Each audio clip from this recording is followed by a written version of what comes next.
Well, thank you all so much for being here. I know we probably all have busy schedules with it being Earth Day, so thanks for making the time. And Michael, did you have anything you wanted to say before we get started, or should we jump right in? Let's jump right in with our first, and we go from there, okay? Okay, sounds good. Well, hi, Carl. Thanks so much for being with us today. I'm very much looking forward to hearing about the book.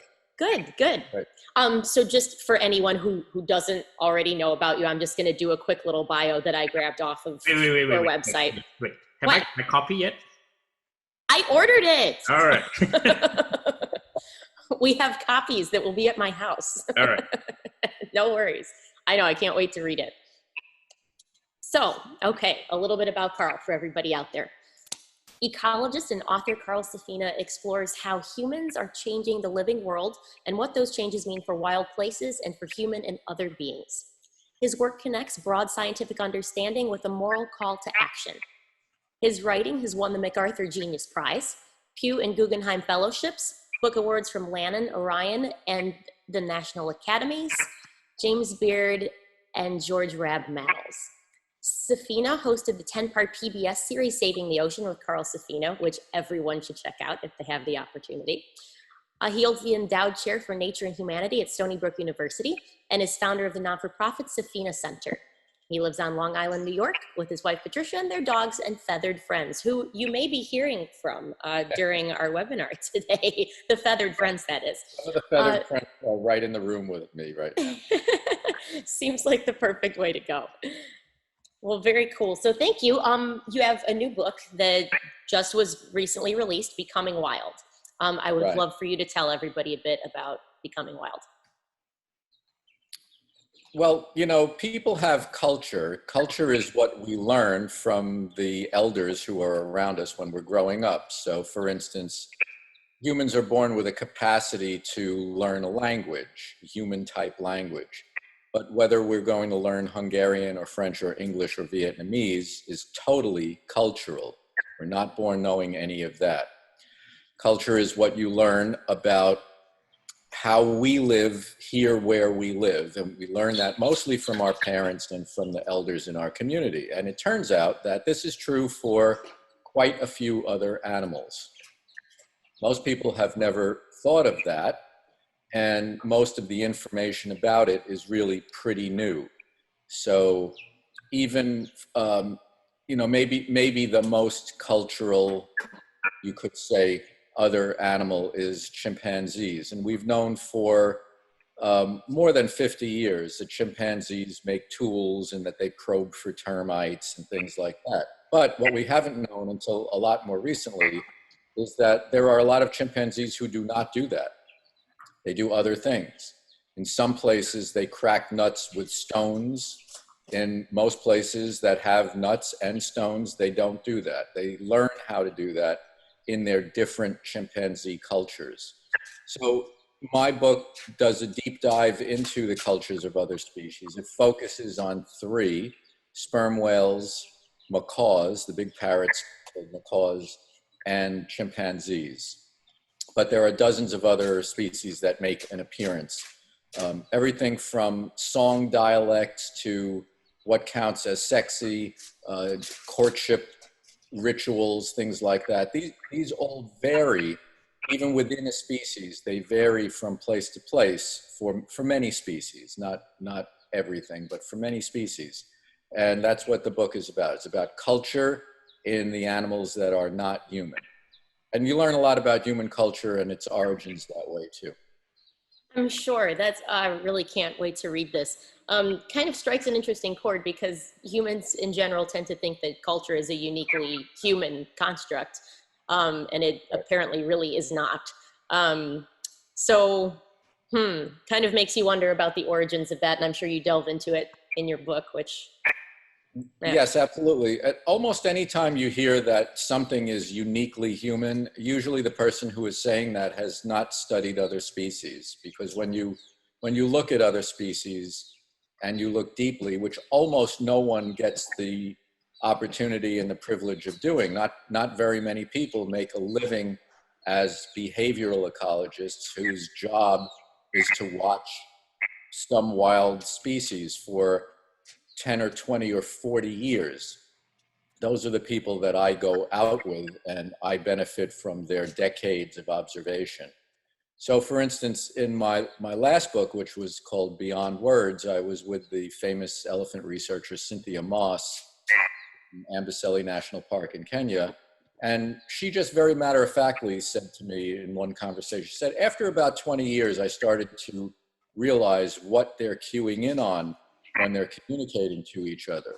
Now, if it takes somebody 20 years of watching them basically every day, that should tell you that for most of us, we know essentially nothing about how other animals experience life, how vivid it is to them, what the individuals that they are with mean to them.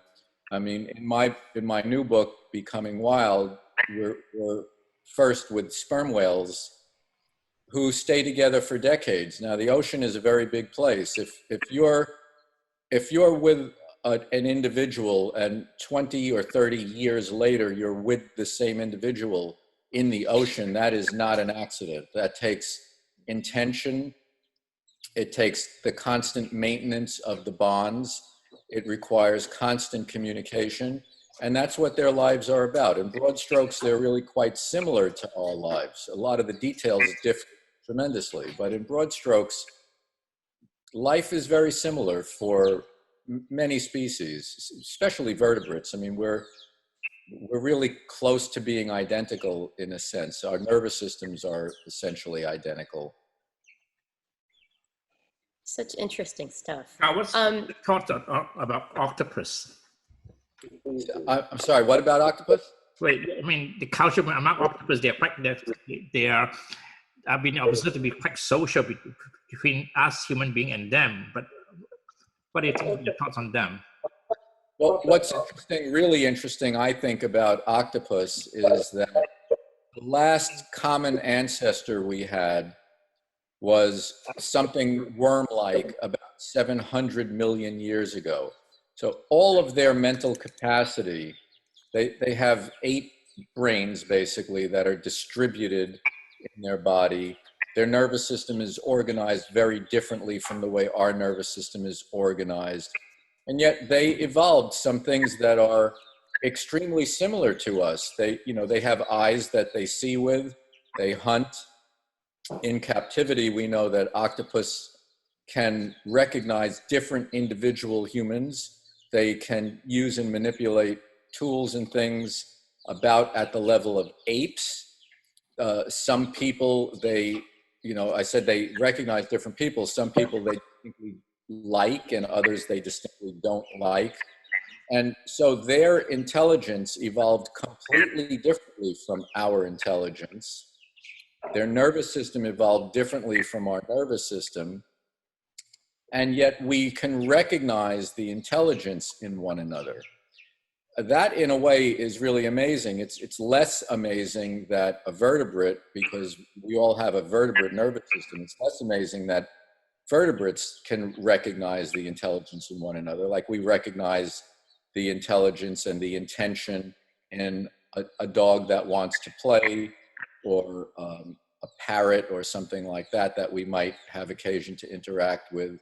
But an intelligence that evolved essentially totally independently, other than the fact that our neurons, our basic nerve cell, was there before we branched off. It's like meeting an intelligent being from another planet, and each of us recognizing that, yes, we understand, we see, we know, we understand that you have intention, your intentions may be different from ours. The octopuses are essentially as close as we can come to meeting an alien intelligence on this planet. It certainly seems that way. A concept that I've always found to be really interesting, another thing that people tend to assign to humans, is this idea of empathy, and how this can happen interspecies, not just from individuals within their own species on conspecifics, but you'll see sometimes between whales and another marine mammal. I would just love to hear your thoughts about, empathy and altruism between species that aren't human.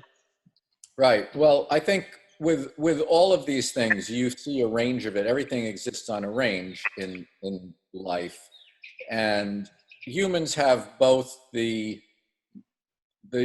most developed empathy. Well, humans are sort of the most extreme animals. All these things we talk about, you see some of it in other animals. You see the most extreme forms in humans. So humans, you can see the most extreme forms of empathy and altruism, but also the dark side of empathy, which is understanding that somebody else can suffer and intentionally inflicting that suffering. That's called cruelty. Cruelty is really a sort of very demented form of empathy, because you have to understand that they can suffer, and you have to have the capacity to enjoy their suffering in order to be cruel. And humans do that. That in itself is, I think, something close to uniquely human. Yeah. What you see in other animals is the basic form of empathy, which is simply mood matching. It's being able to pick up on the mood of who you're with. So if you're with a group, even if you're with a mixed species group, somebody utters an alarm or simply startles and runs, you feel startled and you run. You feel frightened immediately. That's the most basic form of empathy. The most basic form of empathy is contagious fear. Many animals have contagious fear. Humans have contagious fear. The reason the stock market has plummeted during the COVID epidemic is contagious fear. There's not really a real reason for everybody to dump their stocks, but it's contagious fear. You see it in a bird flock, you see it in the stock market. It's the same kind of thing.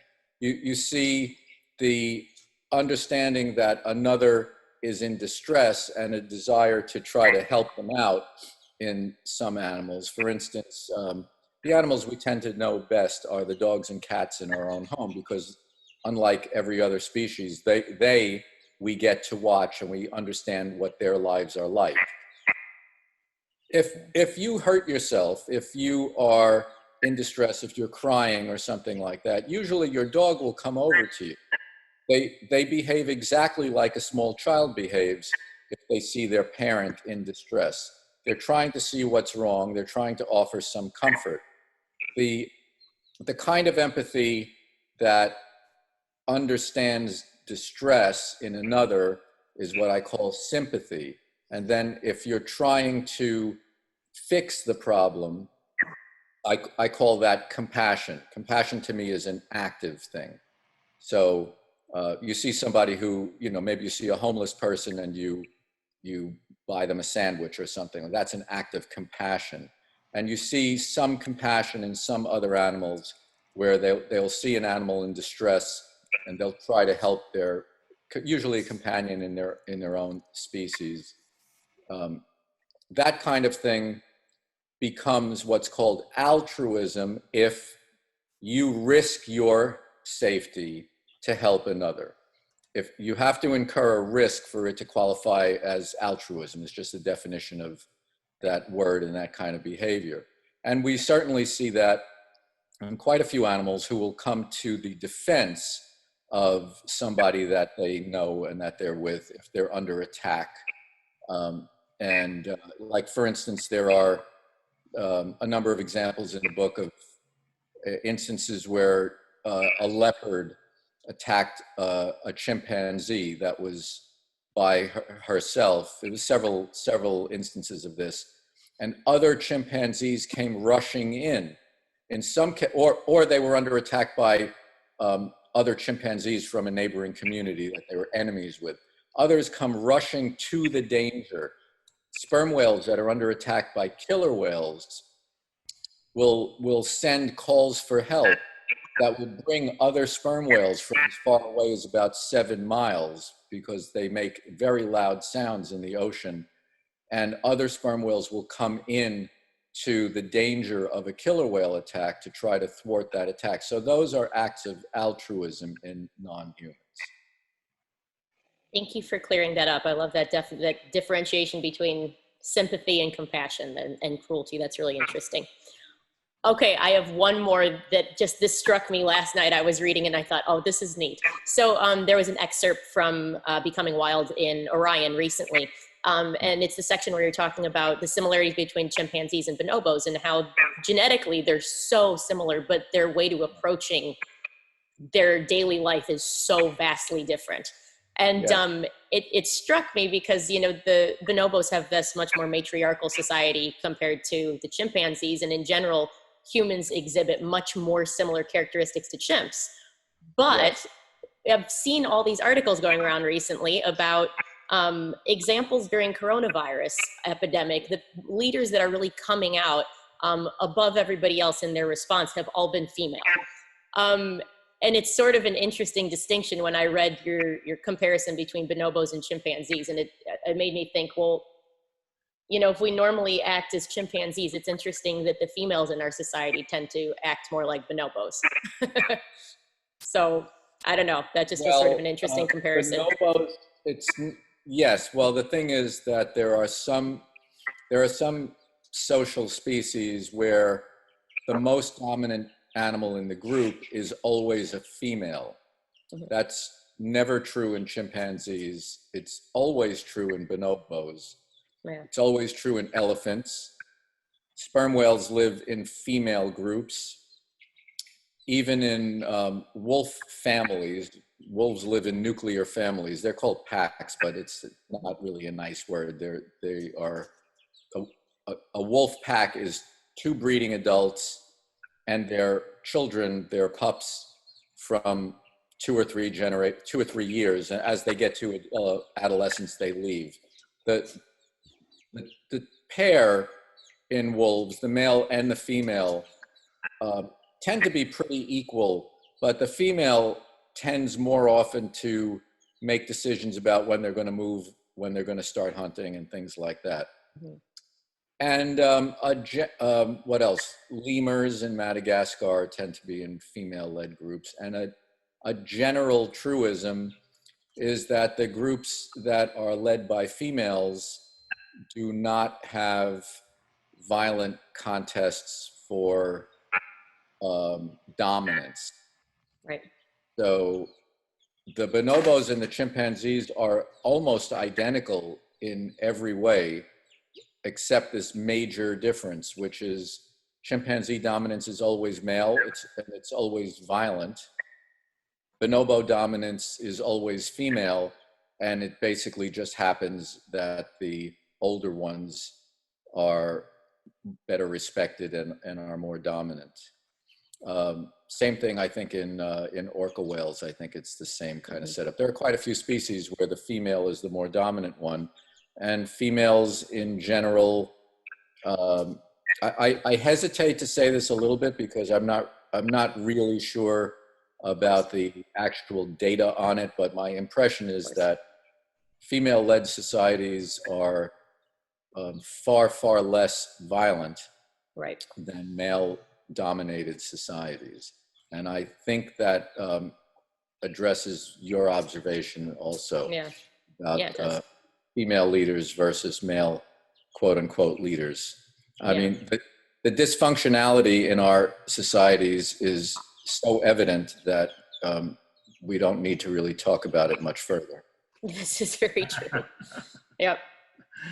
Oh, well, thank you for that, Carl. I think we'll probably continue on here. So I would absolutely encourage everyone to go get your copy of Beyond Words. It is available digitally as well. Oh, I'm sorry, and Becoming Wild. Both new ones. They are available digitally, correct? They're available digitally, and the brand new one, Becoming Wild, is available in audio download, but the factory that makes audio discs is closed because of the pandemic. But the download. Can you hear your voice reading it? What's that? Can you hear your voice reading the audio version of it? Oh yes, it's me reading the audio. Yes. Good point. Fantastic. Even better. How many well, thank hours you so much, Carl. How many hours do you spend reading the book? I'm always reading something. How many hours do you spend reading the book? 5 full days in the studio. Wow. That's great. Really quite a marathon. The first 2 days are horrible, and then I kind of got into it. I've done it twice now.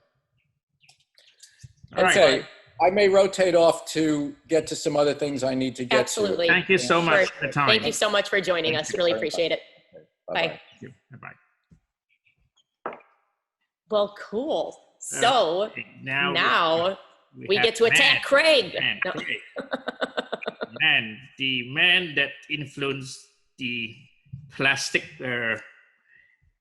move, and so to speak, a lot of people have been inspired by the movie Plastic Oceans. Mhm. And I met Craig a few years back now, and we had a great time 2 years back in Manado. And so now he's working on a new movie, but I leave that to him to talk about it. So Alex, can you go ahead, please? Sure. Hi, Craig. Thanks for joining us from Glasgow. I'm Welcome. going to Thanks. take a moment to tell everybody about you. I've got a little bio excerpt over here. So for anyone who doesn't know Craig yet, Craig is an award-winning filmmaker, television presenter, news correspondent, and entrepreneur. He's the director, narrator, writer, and executive producer of the multi-award-winning documentary feature film A Plastic Ocean, which was released in 2017, and the upcoming movie, The Last Glaciers, which he'll be telling us about. This A Plastic Ocean was actually only the second film chosen to be screened in the US Senate, and Inconvenient Truth was the first, and was selected by the Senate as one of 50 showcase films to be screened in US embassies around the world.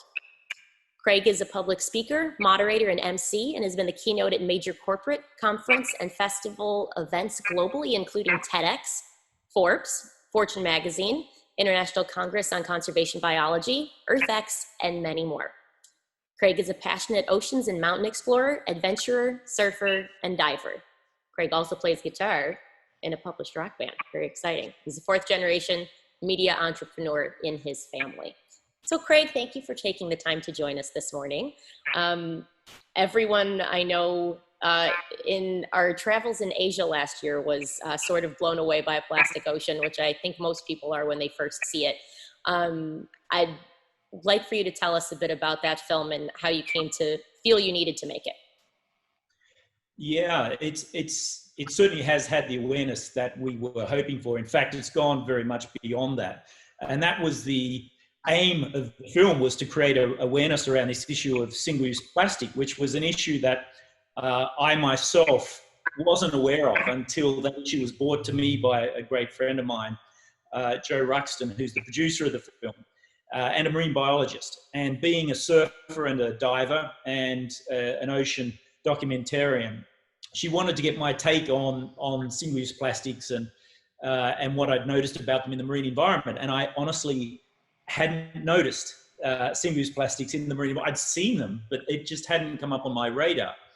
And so after she mentioned that she was looking into this issue, I went and spent several months looking at it myself and personally diving and surfing. And as soon as I started looking for this stuff, I saw it everywhere. Between my toes when I was surfing, brightly colored specks in the wind line on beaches, polypropylene nets wrapped around reefs. And I started to think about why I hadn't noticed it before. And it became very obvious to me that this was a product that had become so useful to me personally in my life that it had become invisible. And that made me think that, therefore, if someone who has my experience in the ocean and counts the ocean as my second home wasn't aware of this, then, and the damage that it was causing, how could somebody in the middle of America, in Idaho, or in Mexico, or Singapore, understand what a problem this substance is, and the lies that we'd been sold, the marketing lies about how it was disposable, when in fact it's the most durable product that we've ever made, as we know. How could they understand that issue if they didn't have the facts presented before them? So once I understood that, and I had my own personal mea culpa and felt personally responsible for a lot of the problems that were existing around the world because of my usage of the product, that's when we started to focus on, well, how widespread is this? And the marine environment, being one that both myself and Joe are very keen on, became our focus. But when we went out there to look at how bad it was, we realized that this is actually an earth-based problem, and that what was happening in the marine environment, in our food chain, was actually having profound effects to us humans in terms of our health. And so we started investigating the health side of the problem, which is when it moved from a marine environment documentary into a land-based documentary, and we started to look at it as a whole in terms of the effect on us as a species, not just on whales and dolphins and fish. Correct. The last few years, we see a lot of changes. A lot of people being inspired. A lot of government agencies being inspired. Companies, ditching out straws and plastic bags. What is in your view in the next 10 years from now? What do you see any drastic change from now since then? Well, yeah, there's a couple of things about that. I mean, I get asked all the time whether we're moving quickly enough to solve the problem. And since that film was made in the last 3 years, we've seen more than 146 countries around the world enact some sort of legislation, bans or levies or taxation on single-use plastic products. So we know that the awareness certainly has been created. It's been taught now in education, in schools all around the world, and the Plastic Oceans Foundation globally are involved in that process as well. But what I'm seeing, though, is that there are some countries that are fighting against it, particularly industries like the fossil fuel industry, which sees its market share being taken away from it in other areas, such as transportation, for example. And they're looking for new marketplaces. And plastics production is a very profitable and very big marketplace for them to go to. 4% of the world's oil reserves go into making plastic products. And they're trying to drive that now, and they are, towards 6% as more consumers come online and as we move slowly towards other alternatives. Plastic packaging and the old legacy industrial process that makes it is still there, and profit can be derived from it. So what we're seeing in the next 10 years from now is that more than $200 billion is being spent in the US alone on building infrastructure, new plastic production centers. And we saw a new one come online recently that was built by Shell in Pennsylvania. So the oil industry, we see on one hand, is banking on us consumers demanding more plastic products and more single-use plastic packaging. But when I give talks around the world to students and young people, what I find is that most of them don't want to be part of despoiling the environment. Most of them are looking for alternatives to plastic packaging. Most of them understand the issue and who's responsible. And they are future consumers. And they are going to spend far more wisely. And my message to corporations, and I get to talk to many of them now, is that if you're not engaging in sustainability, if you're not building sustainability into your product, then you simply won't have a future, because consumers now are much smarter than they used to be. And as the younger generation and millennials come online with ultimately with the power of the wealth that they have behind them, they will be spending very wisely, and it won't be on products that contain single-use plastic. So I'm optimistic that the future in the next 10 years will see a turnaround as that spending becomes more in line with the desires of a younger generation. Okay. Wait, I have one. Okay. No. You have to share, Craig. You have to take a number. Yes, I guess so. So I was thinking about something the other day, Craig, and lately during this coronavirus pandemic, I feel like there's been a temporary blip in everyone's consciousness about single-use plastics, and very rightfully so, because we're worried about sanitation at the moment. So you see everyone ordering out, everyone's got takeout. Everyone's much less concerned with actually recycling their things, and they're just like, forget it, throw it away. I know this is temporary. Do you think in the long run that something like this will have a positive or negative effect on plastics consumption? Like, will it make us more aware of all the plastic that we're consuming and want us to do less, or we will just forget about it and keep doing what we want? Yeah, you're quite right. And there's many different factors that are affecting the way that we're all acting at the moment. Personally, I'm cooking more than I ever have. I haven't had take-in since this started, and that's because I want to observe the lockdown, and I don't want to bring people to the door and force other people to come out. Exactly. But what we're seeing is that recycling is happening less, because buildings, and particularly in cities that we all live in, like Hong Kong and Singapore and Sydney, where a lot of people live in densely populated areas and they live in buildings where recycling is part of the service that is delivered by the building, where that has been reduced now because we simply don't have people or want people on the ground and outside where they're at risk from the virus. So recycling is happening less. It's far more difficult to do it.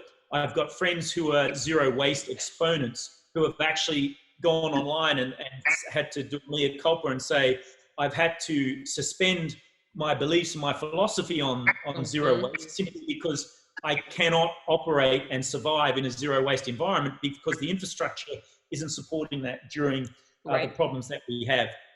So it is, in fact, causing more problems more instantly and more quickly. But I think what that's doing is that's bringing home to many people the problems that we do have. And it's showing us where our systems are falling down, where our choices are falling down, where our recycling systems are falling down. Most countries don't have recycling. It's a con. It doesn't work anyway. So I think if there is the upside of this virus is it's causing us all, first of all, to sit back, to take notice of our own vulnerability, to understand that our economic system isn't working and is in a state of collapse, because this idea of infinite GDP growth and having an economic system based on that is flawed. As Sir David Attenborough says, and even Jeffrey Sachs, the noted US economist, repeats, it's brain damaged thinking to think we can have infinite GDP growth from finite resources. So we need to rethink that entire concept and look at the financial and economic paradigms that we build around us to survive. So I think it's causing people to understand the life support systems that we need, how fragile they are. Within that, how fragile we are.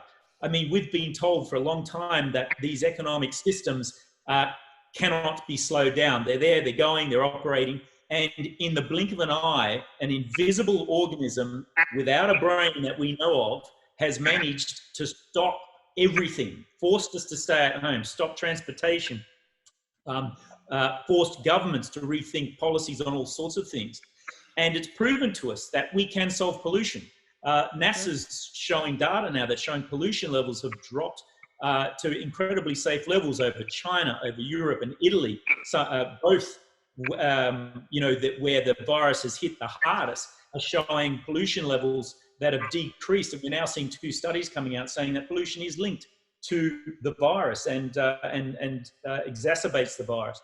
And when we realize that pollution causes 8 million deaths directly a year, then we understand that maybe if we solve some of these other problems, we won't have the problem of a virus being exposed by overpopulation and density, population density, but also climate change, where we're seeing permafrost disappearing and these viruses being released into the environment once again, in many cases where we haven't seen them for many millennia. So I think we're being taught many aspects about ourselves and about the environment and about where we should go from here.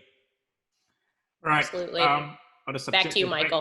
Close to my heart, climate change. So let's dive right in to your new movie, and you can tell us all about it and why is it we should pay more attention to glaciers and to the way we live, the choices we make. So I'm going to open up my screen and share it, and we can talk us through it. So from here. Okay. The reason we focused on climate change was actually by accident. There's the poster. We finished that poster at 1:30 in the morning this morning, UK time, where I am. So you're amongst the first people to see that. In fact, it's the first time I've seen it in its entirety. That was taken in the Himalayas, and it is one photo. And I think it shows perfectly the importance of glaciers behind us, and in our foreground and where we're going is very dry and arid. What I discovered, and that's the crew that's in the film, my partner, that's me on the right, on your right of screen, Malcolm Wood in the middle. Malcolm's the partner and producer in the film. And Dave Turner is an on-screen extreme athlete who's at the back there in the green, who teaches me how to become a mountaineer and overcome my greatest fear. Michael, as you know, I'm an oceans guy. I'm not a mountains guy, and mountains scare the hell out of me. So he teaches me how to overcome mentally that challenge that I have, so I can get into the mountains with scientists and do the research and collect the data that we needed to tell this story. And the reason we focused on glaciers is because glaciers are a very visual sign that that we've got problems all around the world. In almost every mountain range, glaciers are melting, and they're melting very quickly. They've taken, in many cases, hundreds of thousands of years to create. And here's one on Mont Blanc in Chamonix that I was filming at the very start of this documentary. Yet in the last 3 to 4 decades, we've seen them disappear in many places, and the European Alps is a place where they're going very quickly as well. And that's where we started our first expedition, and where I was taught in the skills of para-alpinism, which involve mountain climbing, ice climbing, rock climbing, and paragliding. And the reason we use paragliders is because in many of the remote areas that we went to, there were no helicopters, and we couldn't get drones up, or they were illegal to use in national parks. And so the only way we could film many of the glaciers at great altitude was by paragliders. I thought it was a great idea to start with, until I took my first paragliding flight in a tandem and realized how frightening these things actually are. And we'll see a bit later. I think we've got a film clip which we'll show a bit later of some trouble that we got into in Peru. But they became a very helpful tool for us in terms of filming, and became almost as important as the cameras to get us in, up, and around these glaciers in places all around the world. And of course, they provide spectacular shots. So we use extreme sports as a vehicle for telling the story about what's happening to many local people as well in these mountain regions, not only for people who are extreme athletes, but for mountain guides and families who, such as in Peru, who have 3 generations of people who guide on mountains, or people like Dave Turner in the green, who you can see here, who has spent his entire life climbing mountains all over the world and guiding people into these regions and helping them understand them. And all of a sudden, these mountains are starting to warm up, and as they get warmer, they expand, and they're creating greater seracs, more avalanches, and greater rockfalls. And you can see a serac behind Malcolm there as he's flying down the Tacanar Glacier above Chamonix.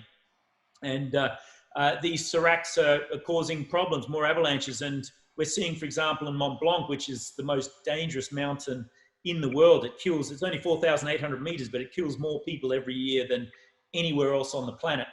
And that's because it's heating up. So in order to get there, you're seeing an ice fall here. I had to learn how to ice climb. Michael, it's terrifying. Stay in the ocean. It's not a lot of fun being up on these places and trying to stick your crampon into something that's as hard as cement and as slippery as a cube of ice in your fridge. But all of that we bring into the storytelling. So, because I want to take the audience with me on the journey like we did with the Plastic Ocean. So they come with us. We use cinematic cameras, ultimately, like we did with the Plastic Ocean, to show the big vistas, to show natural history in its entire beauty, which I think ultra high definition cinematic cameras do. And we also use smaller cameras that are more suited to the mountains that we attach to ourselves and our equipment that help give our point of view, so that the viewer and people like myself who haven't been mountain climbing and weren't born in these regions can understand what it's like to be up there, to experience the thrill of being on the edge of a summit or a crevasse or a rock edge like I am there, or on the top of a mountain peak in the Himalayas, or flying off a peak like we did in Valinarahu. So very much a challenging expedition for me, and we did 4 major expeditions. Chamonix, which was Mont Blanc. We went to Peru with scientists. We went with scientists from NASA and flew over Antarctica on 4 missions over 2 weeks. And we ultimately went to the Himalayas at the end of the trip to look at what was going on there. But you can see some of the, for example, there's the Mer de Glace, which is a glacier that only 100 years ago came 300 meters up the sides of that valley. And it was called Mer de Glace because it was a river of blue ice. And a hotel was built on the side of it, which is just below where I'm taking that photo there. And you used to be able to walk out of the hotel directly onto the glacier. In the last 30 years, that's been retreating by 1 meter a year. And now you can see it's not even evident, or very little of it is left in that particular valley system in Chamonix. So they're disappearing very quickly, and we're able to show that with the help of scientists. And here we're being dropped off on a peak above the Tacanar Glacier in Chamonix with ice scientists from Grenoble, which is home to the oldest ice institute on the planet. And we went up to measure, as you can see here, some of the equipment we're using. We use lasers to measure the topography, to measure the movement of ice. And what we can see here is a glacier that's not only in danger of disappearing, but it's also in danger of wiping out the southern end of Chamonix. What scientists have found from this glacier is that it's melting, and it has melted from -20 over the past 2 decades to -2 degrees at its base. And it's starting to move. And what they say will happen, not if, it will happen within the next 2 decades, is the entire glacier will let loose from the bedrock and slide down the mountain and wipe out the southern part of Chamonix. And so they're not just causing problems physically, where they're a physical danger, but of course we're losing all the water that they contain, which hydrate millions and millions of people around the world. They provide water for cropping and agriculture, and of course for manufacturing. So they're extremely vital to the life that we see on Earth, and without them we won't survive. But they are disappearing, and very quickly.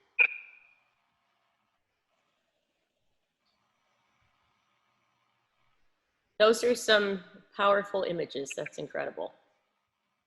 Yeah, so you're seeing here these pictures are showing our first expedition up to Mont Blanc. That was the team that went with us. Malcolm there on a glacier, which is very, very solid. A beautiful day. It should have been about -10 degrees there. That day it was 5 degrees Celsius, and you could literally see the glacier melting from under us.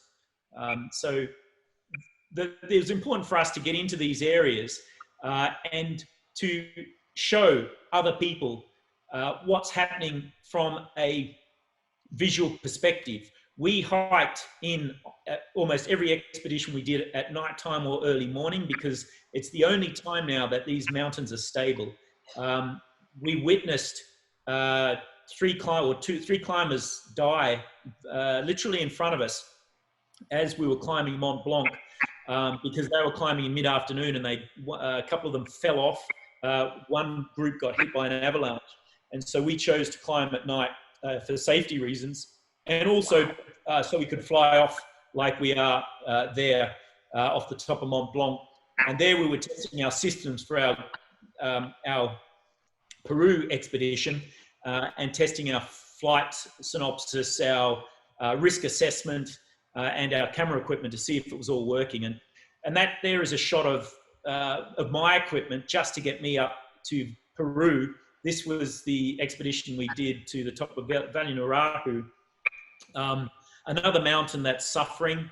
In Peru, for example, the Cordillera Blanca range, which is part of the Andes that run through South America, it used to have 760 odd glaciers in the 1970s. Today, it's got just north of 360. So it's lost almost 50% of its glaciers in the last 30 to 40 years. Certainly since the 1990s, it's lost almost 50%. And Peru is one of the driest places on the planet. Lima is actually drier than the Sahara Desert. They get most of their water from these glaciers. And so what's happening is that scientists there, a group of scientists called INACHEM, have been put together by the government to study the effects that will have on population centers around Peru, because already many villages are starting to leave the areas that they have been for generations, simply because they have no water left. They have no water to crop. They have no water to hydrate themselves or to manufacture. And interesting, that's a glacier that's retreating and leaving a moraine with a lake at the bottom of it. And this is another physical problem for many villages in Peru, is that as these glaciers retreat, large surface areas carve off. And if it's big enough and it lands in one of these lake pools, then it can cause tidal waves that can break the moraine, which is like a natural dam that's created by the ancient glaciers. And these landslips and tidal waves can hurtle down these valleys and wipe out villages, as it has done in the past. In 1941, the capital city of the Ancash region, Juarez, lost 4,000 people from that event happening. So that's Malcolm and I getting to know each other in a tent at base camp for the Yala Peak. Yala Peak we chose to climb because the scientists said to us we would be able to see more glaciers from that area, and we'll be able to film the glacial retreat and see the damage that climate change is causing. So that was a very good place for us to visit. A 5,700 meter peak. Most of the peaks that we climbed were over 5,600 meters, which is a challenge in itself to get up these peaks. Taking cameras and equipment, particularly cinematic cameras, is, to be honest, a hell of a job. They're very heavy. That means you need extra people. And here we see 3 generations of porters, local porters in Peru. Our guide on the left, his father and mother on the right, and his grandparents led the first trekkers, Western trekkers, up into the Cordillera Blanca range. And we spoke to them about what they'd been seeing as locals over those 3 generations. And they tell me that the mountains are becoming more dangerous every year. More people are dying. Certainly 3 British climbers died on the mountain that we were to summit shortly after this photo was taken, 3 months before we got there, because they fell into a crevasse. And they're seeing more of those accidents happening as the mountains heat up in Peru. So the story that's being told is not uncommon. That was our first base camp, and you can see the Late Glacier there, which has retreated all the way up into that mountain range. And certainly the Valle Naru, where we were going, you could see the effects that was causing. And the effects also can be poisonous. What we found with some of the scientists that we were working with was that as glaciers in this region retreat, they expose rocks and minerals that haven't been exposed for a long time. And as oxygen hits these minerals, it's causing reactions. And we're seeing a lot of heavy metals, arsenic, cadmium, and mercury being exposed for the first time, and washing down these creeks into areas where cattle and people live and habitate. And the water is undrinkable. And in fact, one sequence which we filmed, you couldn't even touch the water. We went there to test it with scientists. And what we had was that splashes, as it splashed on our skin, you could feel it burning your skin. So there are a lot of reasons that climate change is causing a problem in these areas. This is Valle Naru. This is the peak we climbed. That's almost at the top, where that actually is on the peak, looking back towards the peak on the other side of it. We actually climbed this peak twice in 2 days, because we intended to fly off the peak in the first climb that we did, but the winds were too turbulent. So we went back down and we made a decision late in the piece to climb it a second time. And apparently it's the first time that it has been summited twice. And I can understand why. It's a difficult mountain to climb with a lot of equipment. And in fact, the reason that we ended up flying off it the second day, even though the wind was almost as turbulent, was that I just couldn't hike back down. I had no energy left. We'd run out of food. And the best option for us was to fly off the mountain. This is a lovely shot just from the tent, looking across at the first base camp. Normally, these areas are covered in snow. As you can see there, there's no snow as far as the eye can see. And that's looking down from about 4,600 meters down to Juarez, which is the city at the base, which is at about 3,200 meters, I think, from memory. This is us as we're reaching, just coming back off the peak, that's the peak behind us. It's a 2,000 meter drop on the left of screen, just over that lip, and it goes almost vertical on the right side, about 1,800 vertical meters before you would bounce off the first rock and then fall another several thousand meters down towards the bottom. A very intimidating place to be, particularly for someone like myself who's not used to being in this environment. But extremely beautiful. And there's Malcolm and I after we summited for the first time. That's with our director of photography on the right of screen there, Cody Tuttle.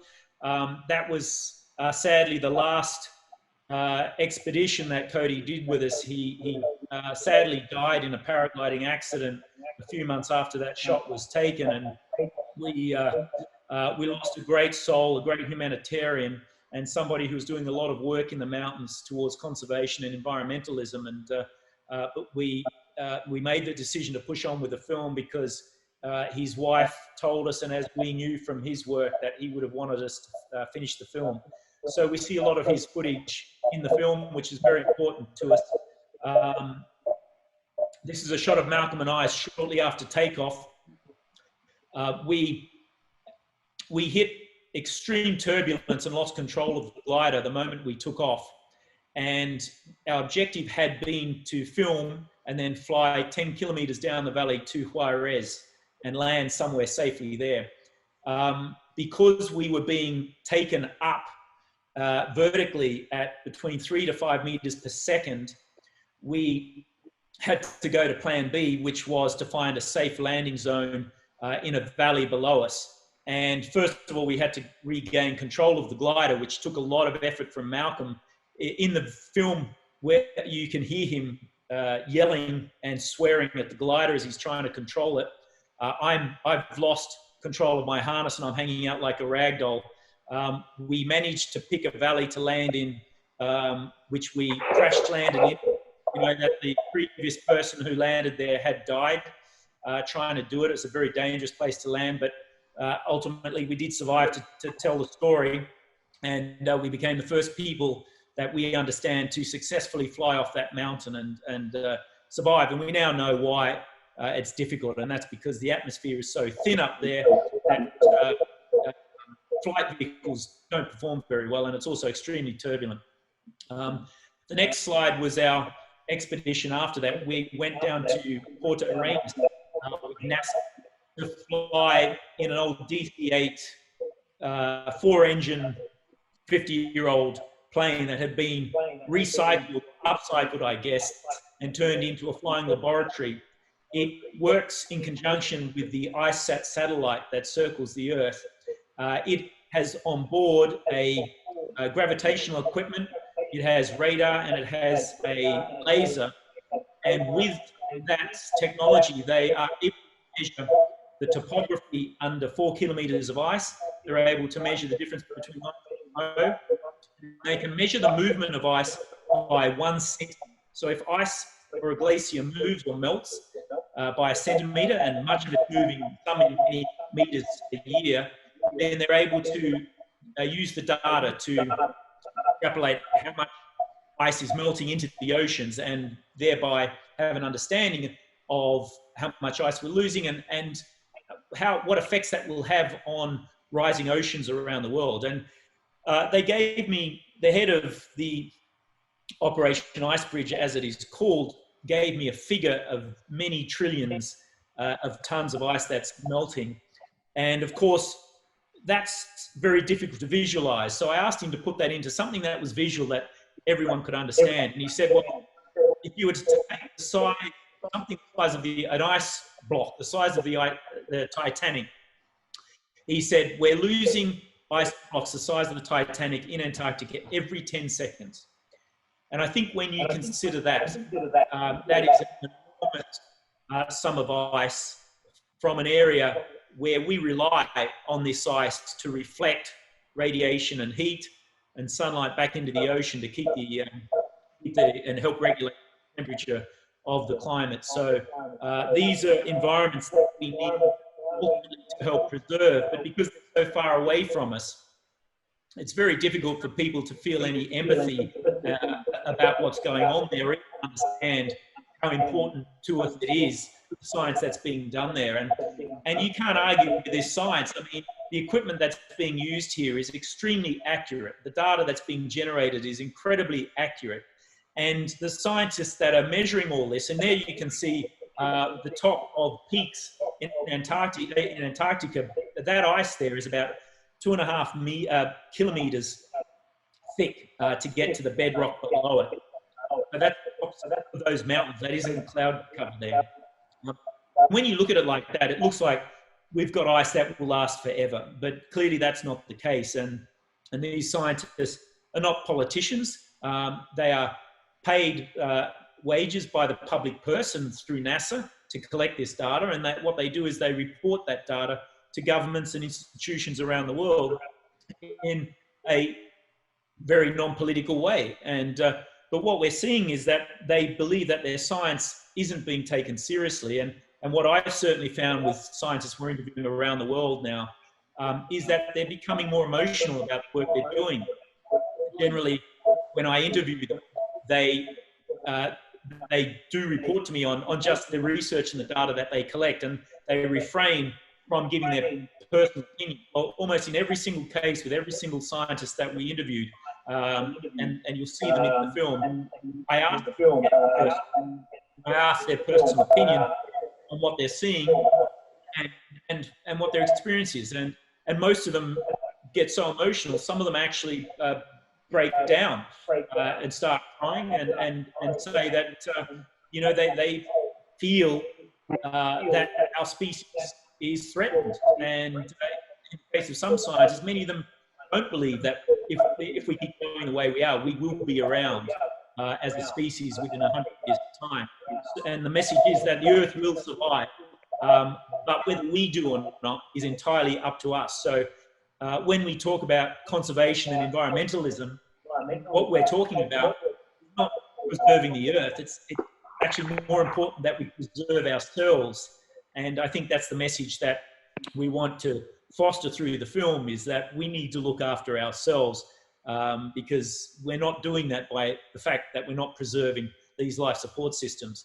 The last expedition, major expedition we went to, which you're seeing here, is the Himalayas. We went to the Himalayas. We were going to the North Pole, but we got hold of some information that for me personally was frightening, and something that I don't think was a story that had been or was being told. And that is that the Himalayas are melting.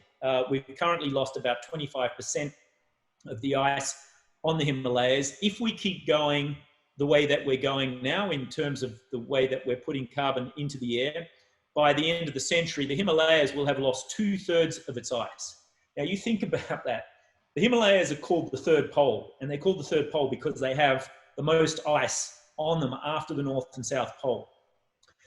But what's more important about the Himalayas is that it has a direct, quantifiable effect on almost 2 billion people in the countries that live in and around the Hindu Kush and the Akasha and the basins, the watershed basin around the Himalayas. And already that ice melt is causing villages to leave because they were built on the edge of glaciers that used to hydrate them, and that no longer exists. We saw hydroelectric projects that had been funded by other countries and built as recently as 10 years ago that had been rendered useless now because there's no water coming, or there's no glaciers to pump water into the pipes to turn the turbines to generate energy. So we spent a lot of time, 3 days actually, walking up through the Langtang Valley to get to Yala Peak.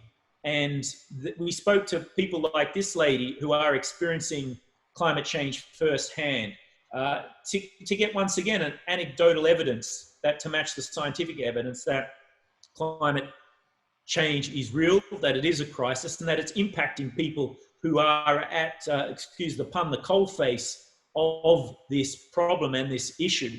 And so that was very important for us as we went in to explore the science, to talk to all of these people. And this woman ran a hostel.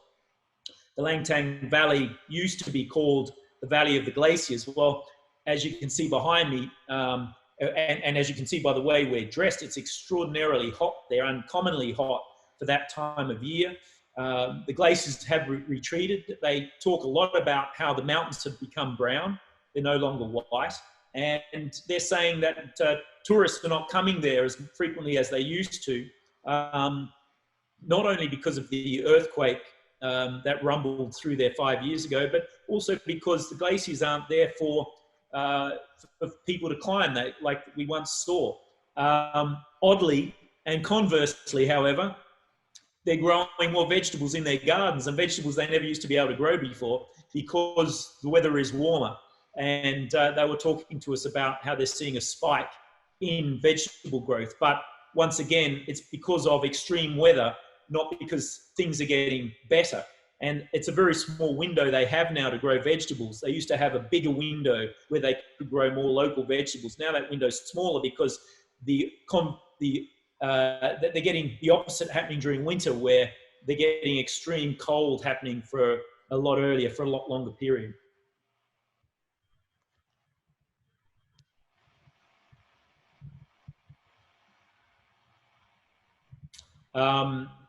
So here we're just seeing the hike, and we can scroll through some of these pictures as we head up to our first major base camp at the base of Yala Peak.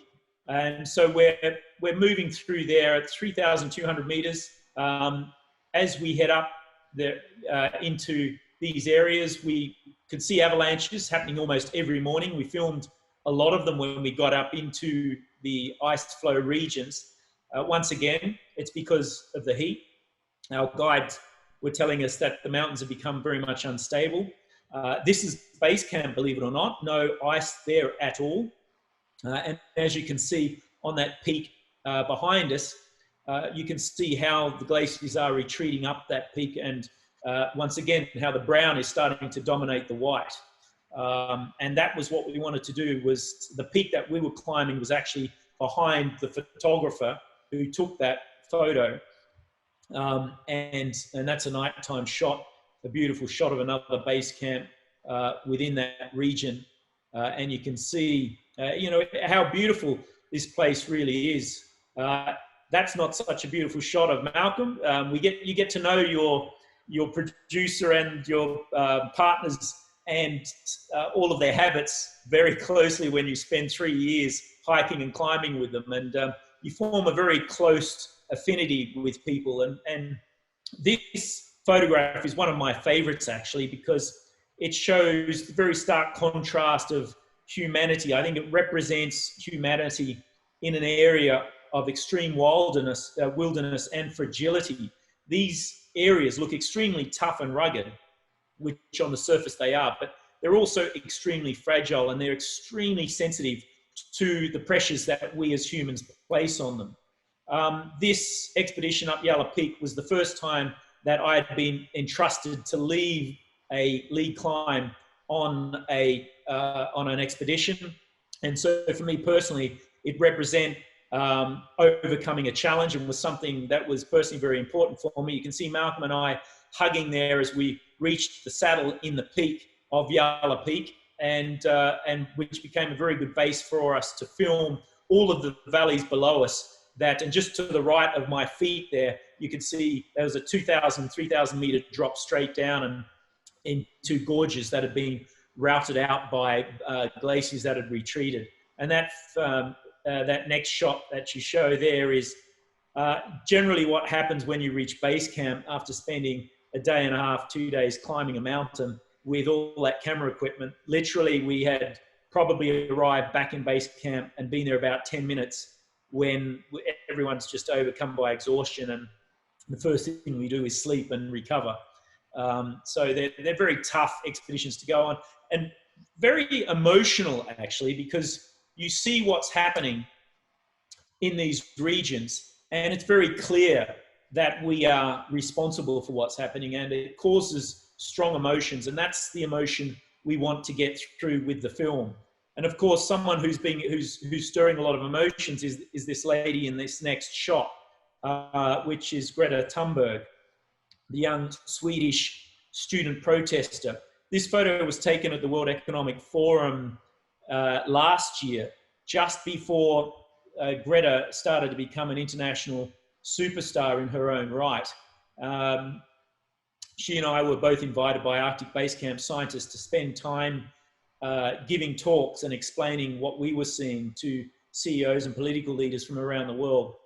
So I got to spend a few days with her, and we interviewed her, and she is a remarkable individual. She was 16 years of age there.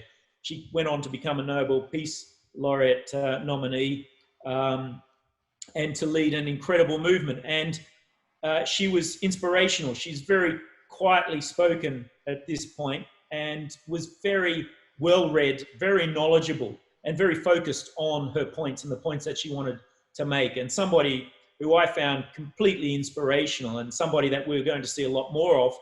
And certainly we did over the 12 months since that interview was conducted. And this is a strong thread that we run through the film, is solutions. And the biggest solution to me is the student movement, led by people like Greta and many other students from around the world, because these students are the key not only to our future, but they are the future. Many of the political leaders who are old, white, males in dominant Western political cultures won't be around in 20, 30 years' time. And so the decisions that they're making now that are not commensurate with tackling this problem is something that I believe is a generational issue that, that purely their own mortality will solve. And we will see these sorts of leaders start to step up to the plate. And they are currently having a profound effect on leadership globally. When I talk to executives from international banks, many such as a bank that I work closely with, BNP Paribas, who is starting to mitigate, has been mitigating climate change and dealing with single-use plastics, realize that these kids are the future. They're future consumers, they're future spenders. They hold the wealth that their parents and grandparents will pass down to them. So we need to start listening to them. And indeed, many corporations and governments and financial institutions are listening to them and are starting to change the way that they do business, purely because the student movement has become so powerful. So I present the students within the film as my personal idea of the strongest solution we have to the climate crisis. And to finish off with a couple of shots here, I managed to get my paragliding pilot's license, much through the persistence of Malcolm Wood, the producer, who is a speed winger, and was insistent that if I was to fly with him in tandem, I need to understand how to pilot. I already have my fixed wing pilot's license, but sitting in a tin can surrounded by aluminium, I feel a lot safer than hanging by a thread under these large handkerchiefs. So getting my pilot's license was something of a personal achievement within the filming of this documentary. Wow. Wow, yeah, that is a lot to take in. Holy cow. That is amazing. I mean, 3 years. I actually can't believe you got it done in 3 years. I would have thought it'd taken 10. Yeah, we've been very busy, and they, you know, as you know, both of you, because you organise your own expeditions, how much work and effort and collaboration it goes in before you even go on these expeditions. And most of the work is done before and after, before to set it up, everything from planning and risk mitigation and assessment and logistics. Getting people and equipment there is so difficult. You're there for a very short time, and then it's digesting all the data and storytelling, getting that information out to the general public in a way that they can understand afterwards. That takes so much work and effort. So you would appreciate how much time and effort it does take. And I think we've done a pretty good job to get to as many corners of the earth as we possibly could to tell this story, so people could understand that this isn't localized. Right. It's not something that's affecting developing countries. It's not something that's affecting people that are in poverty-stricken in Bangladesh or other areas. I mean, our executive producer, William Pfeiffer, who lives in Malibu, a very affluent part of LA, during the course of our filming, became a victim of the Malibu fires and lost his home. It was burnt to the ground, and we went there and filmed it.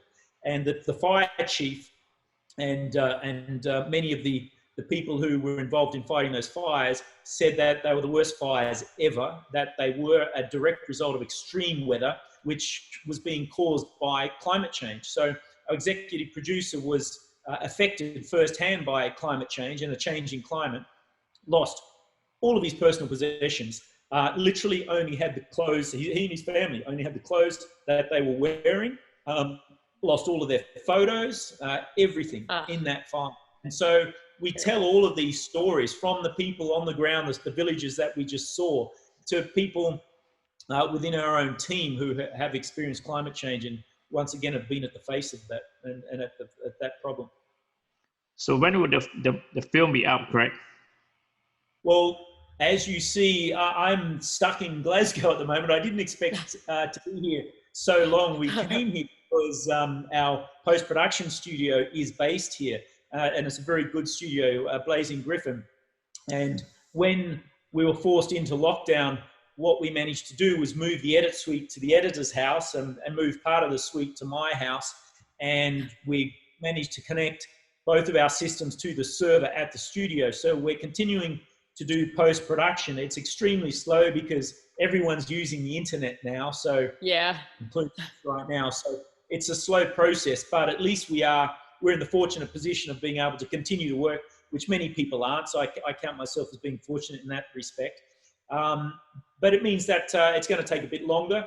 We should have the film out within, well, ready to go within about 6 weeks from here. We just saw our first end-to-end rough cut, which was almost 3 hours a couple of days ago, and it was great to see the story in its entirety. Now the hard work, actually, now that we've spent, we've taken 4 months to get to this point, the real hard work is deciding what to leave out, and that's what we have to do now. So we'll cut that film back to between 1 hour 40 and 2 hours as a feature-length film. So we hope to go out with the film within the next 2 months and start showcasing it.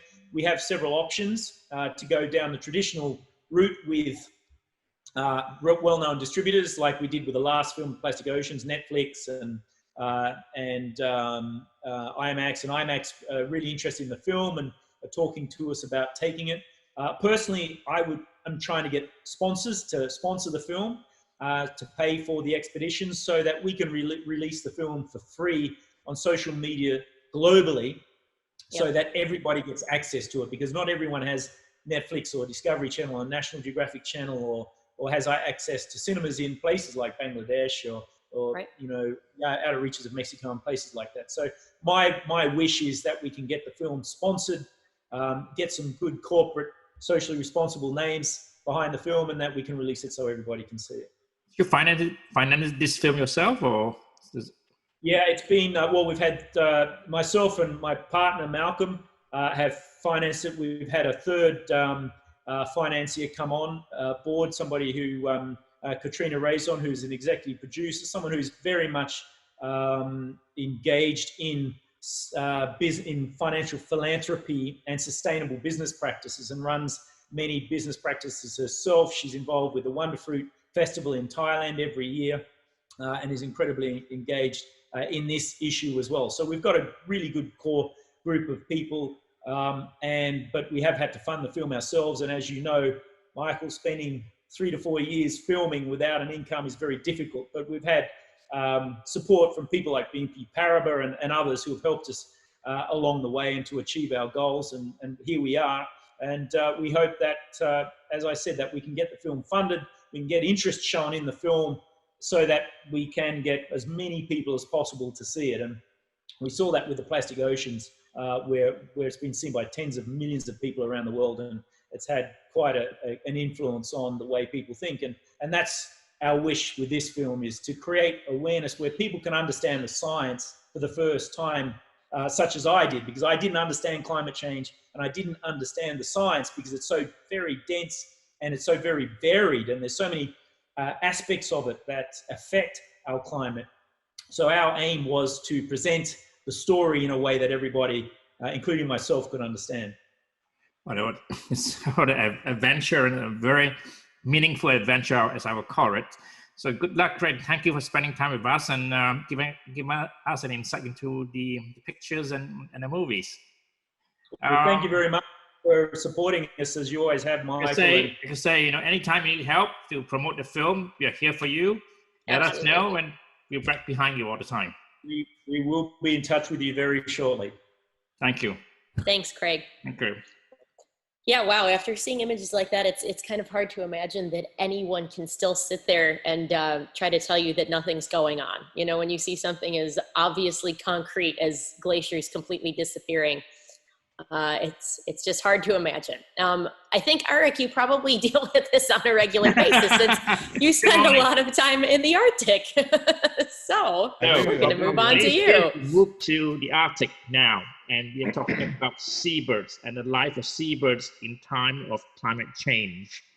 And Eirik has spent 20 seasons up in the high Arctic and some in the Antarctic as well.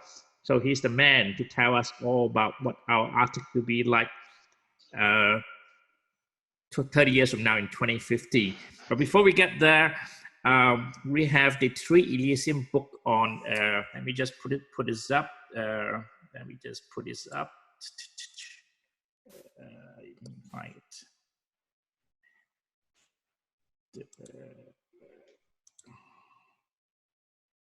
Change that background. Change the background. Books. Exactly. You can find it first. Okay. It's too many background now. I know, and they all are starting to look the same. All right. So there we go. This 3 book this year is our 10th anniversary of ELYSIUM. The first expedition at the Antarctic was 2010, then to the Arctic was 2015, and 2018 is the one we did to the Coral Triangle. And this book is made out after each expeditions, contributed by the entire team of photographers and artists. And during this time, we're offering on special at $100, and we ship to you, postage included. And each book is heavy. It's a very heavy book. Each of them is about 1.6 kilos. So doubles as a weapon. Exactly. So yeah. So let's move to Eirik. All right. Well, I'm going to do a little bio really quick so everybody knows who you are, also pulled from your website. So yes. So Eirik has been a professional wildlife photographer and nature guide since 2007.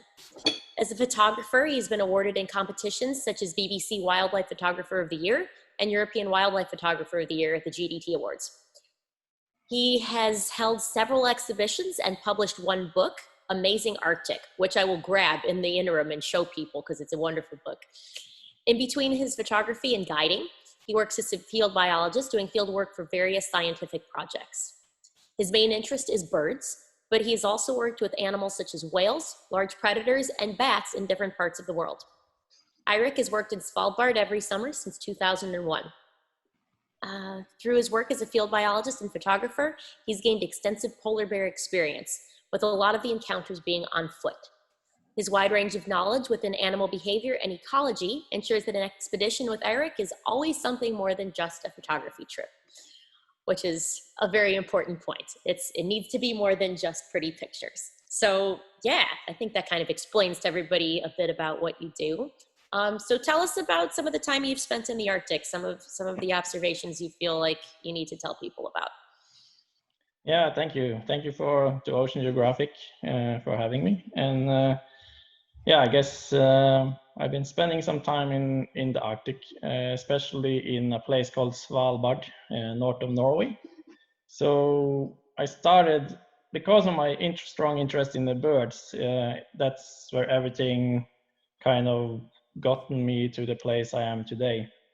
So I started off just as a student, and then I gone into being a field biologist. So then, of course, spending time with scientists doing different bird studies, and the last years also more into whales than actually seabirds. But yeah, 20 years in Svalbard, it's doesn't sound a lot of time or a very long time, but talking about climate change is more than enough, actually, unfortunately.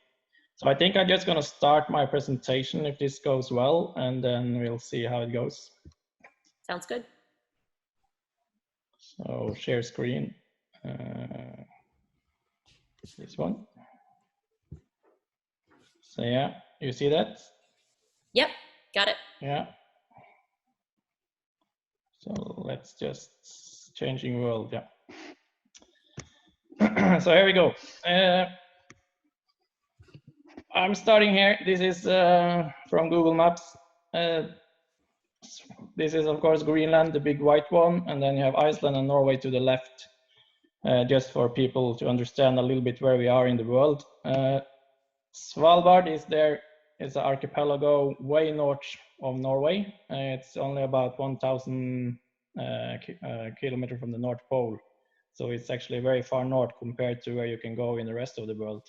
And part of the reason of that is we have the warm current, the warm Gulf current coming up along the west coast of Norway, and then it goes all the way up to Svalbard. So we are influenced a lot about these warm currents going on, and of course also then of the water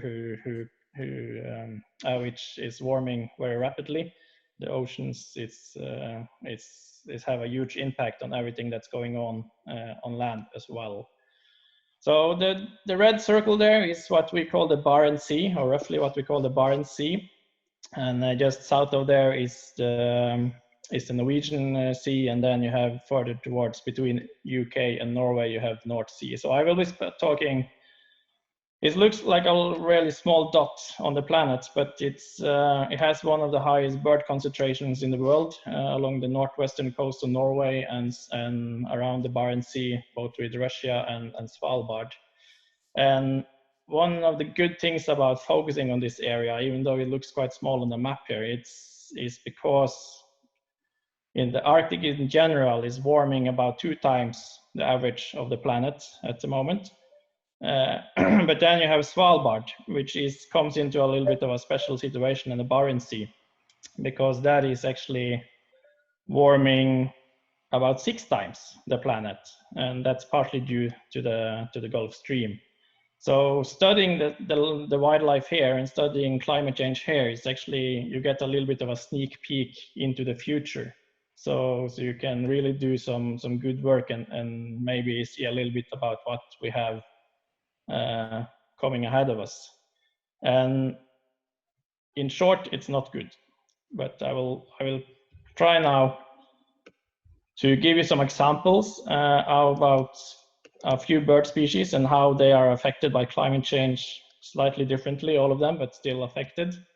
And I give you some ideas of what is happening from the wildlife.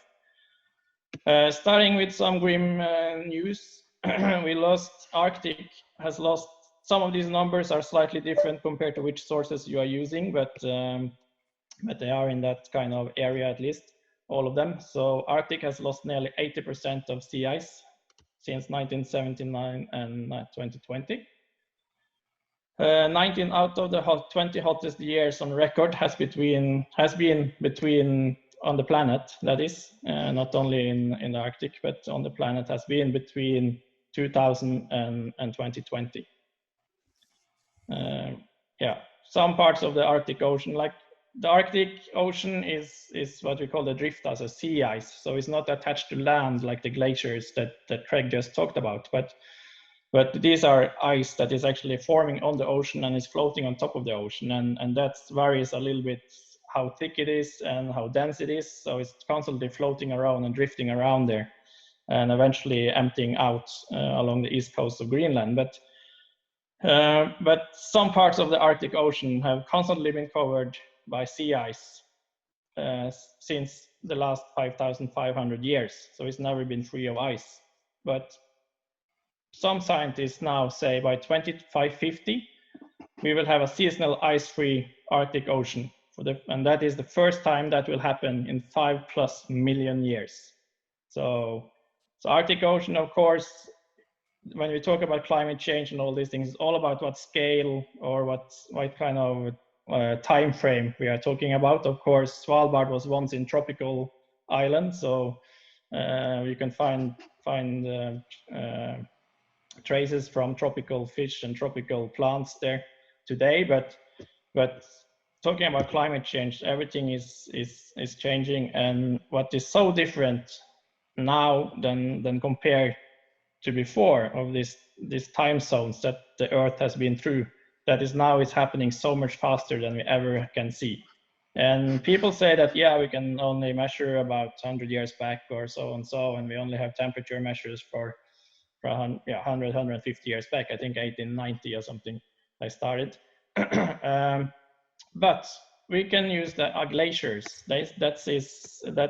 That's where we can read the history, really. And before we could only look a few 800,000 years back, which is a lot more than 100 years, but 800,000 years is quite a long time. And if you look at CO2 levels today, they are much higher than ever been before. But I think last year there was an article, scientific paper coming out saying now they managed to actually look further into history, and in the very deep blue ice in the Antarctic, in the middle of the Antarctic continent, they drilled ice cores there, and now they can probably look 3 million years back, but because the distance between the different ice layers is so dense there, they won't say anything certain about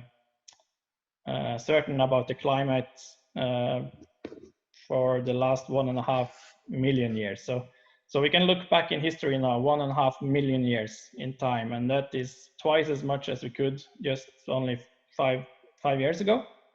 And still CO2 levels is never been as high now in the atmosphere as it has been in the last 1.5 million years. So for those of you that think this is just a normal phase that the Earth is going through, that's time to rethink that thought, I think. So with that in mind, let's jump a little bit to the different seabirds. So first I will introduce you to a polar species that is called the Brünnich's guillemot. They are cliff nesting birds, so they breed in steep cliffs up in the Arctic, and they breed on ledges. They don't have any nest that they're making. They just put their eggs straight on the rocks. And to make sure the eggs doesn't roll off the cliff, the eggs are very pointed in one end, so that the eggs, if it start rolling, it will just roll in circles. So, and then of course, after both parents help with incubation and both parents help raising the chick. When the chick is about 21 days old, then it will jump from the cliff, and we'll come back to that later. But one of the things that I've been studying on this seabird now is the parasites, the number of parasites. And as the Arctic is warming, they found that 1 degree in the winter temperature, because the winter temperature here is when the parasites survive, the ticks especially, you know, those blood-sucking things also humans can get, but they are quite common in birds as well. But 1 degree Celsius increase in winter temperature in a colony like this will mean a 5% increase in the number of ticks a bird gets. So at the moment, they're not sure exactly how many ticks a bird can hold from migratory birds. We've seen that ticks, if you get a heavy load of parasites, of course, it will reduce the general health, and also reduce the breeding success of the bird eventually. But so far on Brünnich's guillemot, it doesn't seem to have reached that level yet. But that is one way climate change can affect this bird. But also what we've seen is now, because they also dive, they find their food in the ocean because they are seabirds, of course, and for many of Ocean Geographers listeners out there, you probably are impressed if you can dive down to 50-60 meters. But these small birds, about 1,000 grams, 1 kilo, 1.5 kilo, they can dive down regularly. They dive down to more than 200 meters to find their food, actually. So that's how they do it. But when the chick is 21 days old, it's still about 2 weeks away from managing to fly by himself. But then the chick decides that he wants to jump off the cliff. So he jumps off the cliff without managing to fly. He basically falls, kind of something between falling and gliding down to the sea. And from that point on, it's only the father that follows the chick. And they then start what we call the swimming migration. And this swimming migration can be quite long. in Svalbard, where the most of the birds want to reach is, or want to go, is to the sea ice edge. And the sea ice edge is somewhere, historically has been somewhere on the north side of Svalbard. When I started in Svalbard, it was really down towards the land of Svalbard. But now we see that you sometimes have to go 30, 40, 50 kilometers further north at least to find the sea ice edge. So once we find the sea ice edge at 80 degrees north, now in some years we have to go up to 83 degrees north to find it. And remember, the North Pole is on 90 degrees. So the sea ice edge is moving further and further north. And of course, these chicks have to swim further and further to find the sea ice edge. And why do they want to find the sea ice edge? Yes, because this is where you find very high concentration of food. So it's very important for these small birds to actually get there in time before the autumn comes and before the winter comes. And so they manage to actually feed a little bit and get fatty enough to start the long migration south and around the southern tip of Greenland, where they will spend the winter. So I'll just, in that case, we also have to talk about, I'm not going to talk much about the whales, but this is how it looks around the sea ice. The sea ice edge is not like a firm edge, and then it's only ice between. It depends a little bit wind and weather. And the sea ice is a little bit of open water, and then it's a little bit of ice. And you can see here in the picture, you will see some denser ice in the background there. And then further towards the front of the image, there is more open water. And in the middle there, that black thing that looks like a log is actually a bowhead whale. So I'm not going to talk so much about the bowhead whales, but thing is, not only the bowhead whale, this is a rare picture of a bowhead whale actually feeding. They just glide through with the mouth wide open and the filtered waters as they swim by. And you can see the size of a bowhead whale. It's about 18 meters long. And this is not only for the bowhead whales, but also for all the other whales, the fin whales, the blue whales, the minke whales, and all these big filter feeders. They need really high concentration of food to be able to make use of the food. So what more and more studies now is saying that with global warming, actually the amount of food in the north is not necessarily decreasing, but what will happen is that we lose all this kind of upwelling in those patches with super high concentration of food. So and those are super important for whales especially, but then come with seabirds as well, because the whales keeps the food up to the surface, and then the seabirds can come there to feed. And wherever there is a lot of whale feeding, you will always also find a lot of seabirds. So these patches, these patches are super important for the whole Arctic ecosystem, all the wildlife that are living there, the seals and the seabirds and the whales and so on. So yeah, and the sea ice edge is one such place that the food is really concentrating, and that's why the sea ice edge is so important for all the birds and wildlife that is breeding and living in the Arctic Ocean. Yeah, and also you have upwelling zones but that I'm not going to go into now. But so the next bird, so this was the brunette guillemot, and they struggle they get a huge load of parasites, and they also struggle to get to the sea ice edge, which is super important for them to stay, because they want to be fatten up before the winter. But then you have another bird that is not strictly polar. It is also breeding along the mainland Norway and the UK and Iceland and other places. And that is called the black-legged kittiwake. They breed also in cliffs like this, and unfortunately, what we see with the brunette guillemot, I didn't mention that, but that has now, since 1980, has reduced, the population in Svalbard has been reduced by about 50% or so. Varies a little bit from colony to colony, but as a whole, it's reduced by almost 50%. This bird, however, is probably the next bird in Europe that will go extinct. So really in free fall at the moment. Its colonies are decreasing and collapsing completely. So now we've seen the last 25-30 years, we've seen about between 70-80% decrease of population in Europe. So it's really like a bird that is still, you can see them around. Where the island where I live, where I'm speaking from now, we had not many years ago, we had 25-30,000 pairs of kittiwakes breeding, and now we have about 1,000 left of them.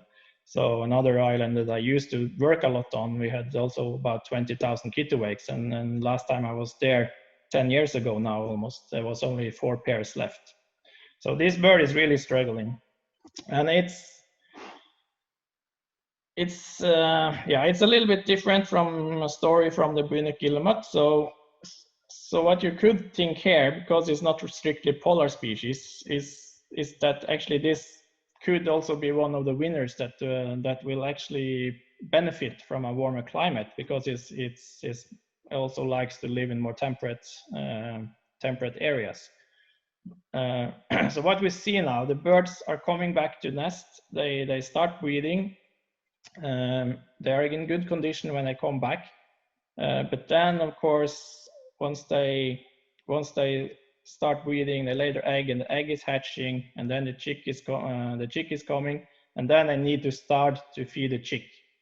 And seabirds in general, they are quite long-lived. They have small clutches, but they are long-lived. So the ocean is they are adapted to a huge variation in their habitat, because oceans is varying from year to year as well.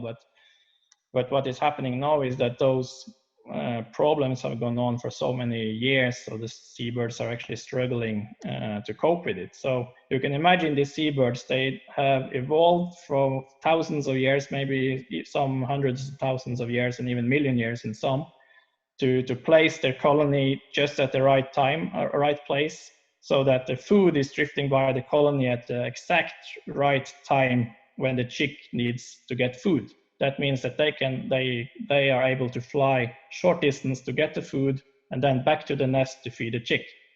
So what is happening now when the oceans is warming up so much? Of course, fish, they need a certain temperature to spawn. So fish and also plants, others plankton, but especially the fish, they spawn a little bit differently now, and maybe the timing is slightly different, or they spawn at different places, and that means that those fish larvae, those fish eggs and fish larvae doesn't drift by those colonies at the time they used to, and then of course it's a mismatch between the timing of the breeding of the birds and the timing of the breeding of the fish. So this is a big problem for those seabirds, and this is not only for the kittiwakes. This is now for most of the seabird species in Europe, or in the Northeast Atlantic at least. So basically all the seabirds in Northern Europe, North Atlantic is struggling a lot at the moment, which is quite sad. We see population decreases, most of them between 40 and 90% decrease actually in most species of seabirds in North Atlantic. So it is really a serious situation at the moment. So what's happening is the kittiwake, this species has usually more than one egg, so they have 2 or 3 eggs normally, and of course the strongest one chick only can survive, and then it doesn't have the food, and the strong chick kicks out the younger chick. So very often when we work with these birds, we find chicks outside the nest on the ground. It's not because they accidentally fall out of the nest, because these birds almost never do that because they are so well adapted to a life in the cliffs, but they get kicked out by the stronger chick when food starts to be scarce, and then of course the stronger chick wants to save himself and he kicks out the smaller one. So this mismatch between when food is drifting by the colonies and the breeding of the birds is what's now causing most of the decline, I would say, in most species, seabirds, at least in North Atlantic. So another bird, another seagull, so is this one, is ivory gull, and this is a true true polar species. It's probably the most polar bird species in the world, I would say. It's strongly connected to the ice. It lives up in the sea ice. 70% of his lifetime, he spends less than 10 kilometers away from sea ice, or ice. So it means that he's so strongly connected to the ice, and there he finds food, he finds the planktons, and also he is strongly connected with breeding. And of course now, when the sea ice from the winter sea ice starts melting, then that's when you get this huge ice food concentration along the sea ice edge as the plankton starts blooming. And then the zooplankton starts feeding on the ice algae and all these things, then you get this huge concentration of food along the sea ice. And of course, ivory gulls are one of those taking advantage of that. But this bird, we don't really know so much about the climate change effects, but what we see is the habitat that he is actually preferring is just disappearing under his wings. So it's also a big problem. It's also lives strongly connected with the polar bears, and it's not only feeding on fish and zooplankton, but it's also feed a lot on the seal carcasses that the polar bears leaves behind. So we have seen strong decline in Canada of ivory gulls. It's also quite a rare bird globally. It's only about between 8 and 10,000 pairs on the planet of this bird. So it's quite a rare bird globally. But those declines in population, in Canada, they see in something like 80%, I think, decline in the population. And they can't really say for sure that it's climate change at the moment that is stressing this bird, but more pollution from eating too much meat in the diet and fat from the seal carcasses. So it struggles, the eggs are cracking, and also birds are dying just because they are so polluted. So it's kind of a mixture there, but definitely a bird that is so strongly connected to sea ice. It will be very interesting to see how this bird will do in the future. In Svalbard, we haven't followed this bird long enough. It was only the last 10 years we started to work with this species in Svalbard, or the scientists started to work with it. So we haven't seen huge effects that we can pinpoint to certain causes yet. But it's expected that definitely climate change will affect this bird species a lot in the near future. So jumping to next bird, again a slightly different problem. These are little auks, and these are one of the smallest members of the alcids. They are breeding in scree slopes around Svalbard and Greenland, especially. A few colonies in Canada, but they are huge colonies, and they breed underneath the rocks in the scree slopes. On this picture, I took this picture along because, as Craig was just talking about the glaciers and how they are retreating, here in the background you can see all these 3 glacier fronts coming down to the sea, to this fjord. And it's only about 40-50 years ago, all these glaciers were connected, and they were almost out to the small bay there you can see in the down corner. If you look further behind the picture there, and that's a little bit left in the picture, you see that gray rocks that is contrasting towards the more blacker rocks. That's the thickness of the glacier and how thick the glacier was just 50-100 years ago maximum. So all these glacier fronts were connected not too long ago. So you can easily see how things are changing. And in Svalbard, it's the climate change is often thought about something that goes very slowly. And we always, when we talk about climate change, we always, unfortunately, I would say, we always talk about in the future that within 50 years this will happen, and 100 years this will happen, and blah blah blah. So it's always something that belongs to the future. But in Svalbard and many other places in the world now, we start to realize it's happening now, and it's happening super fast at the moment as we speak. And when someone for me that comes 20 years in Svalbard, I've been there, you can see big changes now from year to year actually just by going there. So it's a sad story. And these are the little auks. They are also seabirds, so they breed in the rocks. And then they go out in the ocean to find food. And you can see on that bird sitting to the right here, you see his throat is quite full with food.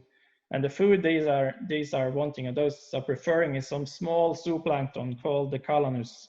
And the zooplankton is not zooplankton. In the wildlife world, it's not like the human world, but in the wildlife world, everything is about being as fat as possible and getting as much fat as possible, because fat is energy, and that's what you want. So for these little auks, they prefer one type of calanus that is called Calanus glacialis. It's a small copepod species similar to a small shrimp or a krill, but it's not in the same genus. But it's kind of, for people who doesn't know, it's a zooplankton that is kind of similar to a shrimp or krill. And of course there are different species of this, and the one that these little auks prefer is, of course, the most fatty ones, and that's the Calanus glacialis. And because the problem here is those very fatty Calanus glacialis, they only live in cold water. So now what we've seen on the west coast of Svalbard, especially, that part of the ocean of the west coast of Svalbard used to be classified as a high Arctic area, a high Arctic ocean. Now what we see is, because we're getting the warming ocean, the ocean is warming up so much, so within the last 15 years it's gone from Arctic, and now we can call it temperate or Atlantic Ocean. We get so much Atlantic water coming up, so the west coast of Svalbard, the marine fauna there can no longer be classified as the Arctic. It has to be classified as a temperate ocean, and this is a big problem for the little auks that, of course, need this the prey that lives in the cold water species to survive. And this is also what they start to see now in Svalbard. Actually, the last 2 years, we haven't seen much changes, but the last 2 years, suddenly we've seen big colonies just disappear from Svalbard. And when I talk big colonies in Svalbard, that's birds of colonies of 100,000 plus birds. And this, there is about 60 million of these birds worldwide, what we know of, at least. Oh, that's the estimate. So these birds is struggling a lot because the cold water basically disappears. It's warming up, and then the prey species disappear. So it's not like a mismatch so much as we saw in the Kittiwake, and it's not because the sea ice edge is disappearing as we saw in the guillemots, but it's just because the ocean is warming up, so they don't find much prey anymore, or the right prey. So the prey that is quite costly for a bird to fly out to get food and then fly back to feed a chick, and that's quite costly. So when that food they're bringing back, you can see it's only the pouch is only so big, so he can't take a lot of food with him. Then it's also getting too heavy to fly. So it can only take so much food with him, and then of course when that food is not energy rich enough to sustain the life of the chick, then you start getting a problem. And what we think now is, especially in the winter grounds, it's where the biggest problem of this bird live and have, and that's why the colonies are decreasing a lot. So it's a sad story. Also, what we see, what another kind of effect of climate change that might happen is, because now the Arctic Ocean has been a barrier for most birds. So that's what we'll see now is, what we think might happen is that once the Arctic Ocean gets open water, that you might think that is beneficial for a lot of birds. It means that new migratory patterns might appear, and maybe birds that are linked to the Atlantic Ocean will start wintering in the Pacific, because the distance to fly across the Arctic Ocean and into the Pacific is much shorter than they can fly into the other area. So that's another kind of effect of climate change on birds. Maybe, we don't know this for sure, but that's kind of one scenario at least that we might see. I won't talk so much about the glacier, but this is Austfonna. It's one of the biggest glacier ice caps in the world. It's Antarctica, and then you have Greenland, and then you have this one. That's and this is how it looks like from above. These are all rivers, basically meltwater coming off the glacier. So it's the whole glacier is basically dissolving. And you could think how many years it took to make this glacier, because it's snows falling that needs to be compressed and then it forms into ice. And you can think how many years it takes to form such a glacier. And now it's all running off like this. And the glacier fronts in Svalbard, especially because of the heating, is now decreasing a lot. But that's another big problem for the wildlife in Svalbard and for the seabirds. This is a drone picture from above one of the glacier fronts, and all those white dots you see there is actually kittiwakes or seabirds feeding in front of the glacier fronts. So glacier fronts are, at least in Svalbard and probably a few other areas, they are kind of draining out into the fjord, and in those glaciers, underneath every glacier, there is a big meltwater river going. So when that meltwater river hits the fjords or the sea, then you create a lot of upwelling, and also all this fresh water is kind of making those zooplanktons a bit docile, or they're stunning them almost. So, so that brings all those foods that are in the water, brings it up to the surface, and these glacier fronts are super, super important for feeding spots and feeding patches for the wildlife that lives there. Of course, what happens now is all these glacier fronts are disappearing up on land. They don't end up in the ocean anymore, but because they are retreating so fast, all these glacier fronts are disappearing up on land. So this kind of habitat is disappearing from Svalbard, and it's really sad, because in front of these glacier fronts, of course, you get seals going there and resting and feeding as well, and you get whales going there and feeding and resting, and of course then you also get polar bears there. So it's a whole ecosystem basically that is about to disappear when these glacier fronts are retreating and disappearing.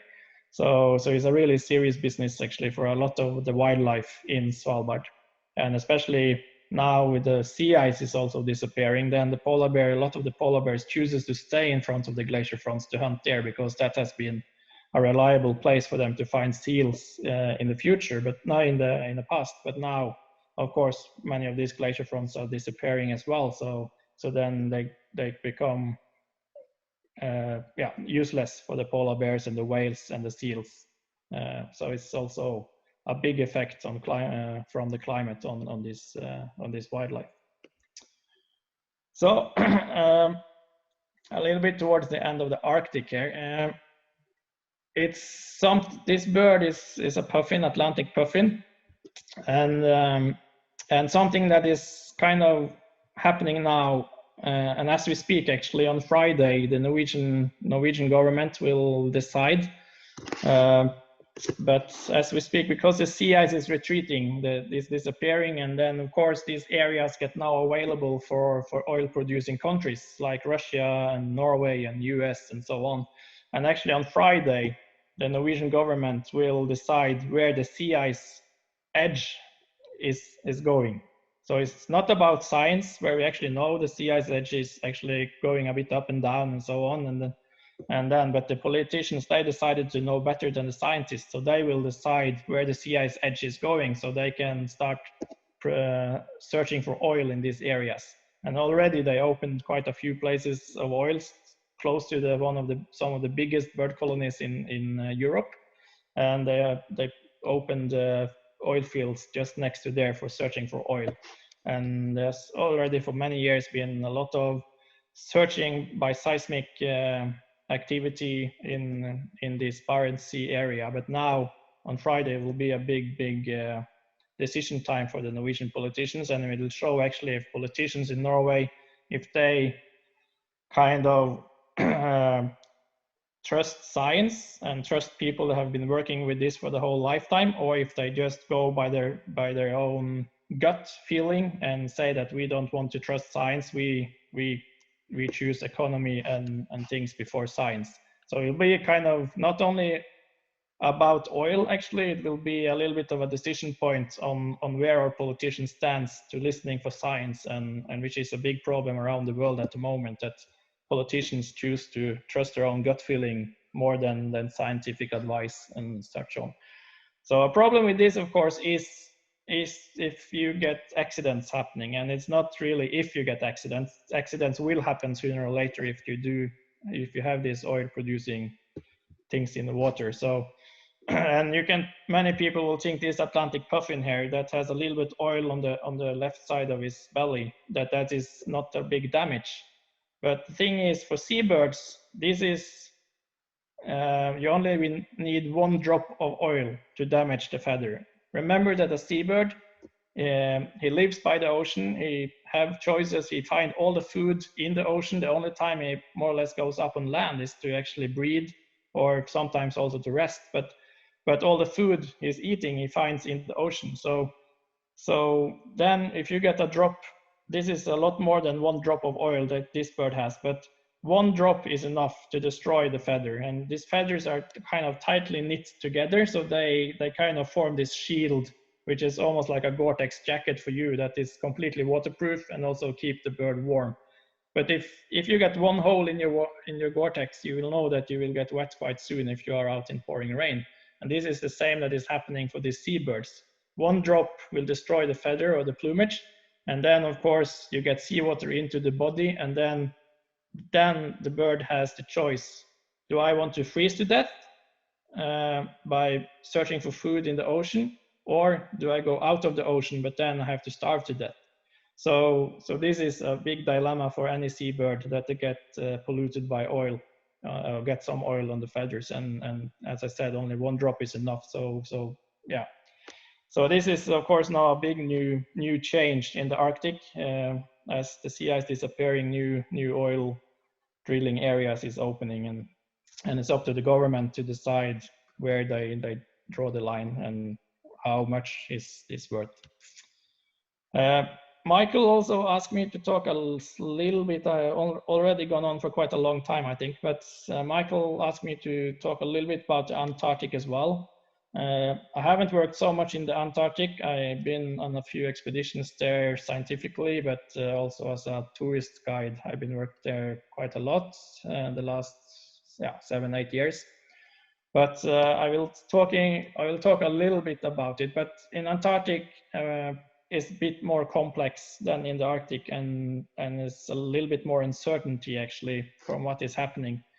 What we do know is, because Antarctica is so big, that's why also it makes it so complex. But the area that some people might have been visited and some people know already is the Antarctic Peninsula, that kind of land spit that goes out from Antarctica and stretches up towards Argentina and South America.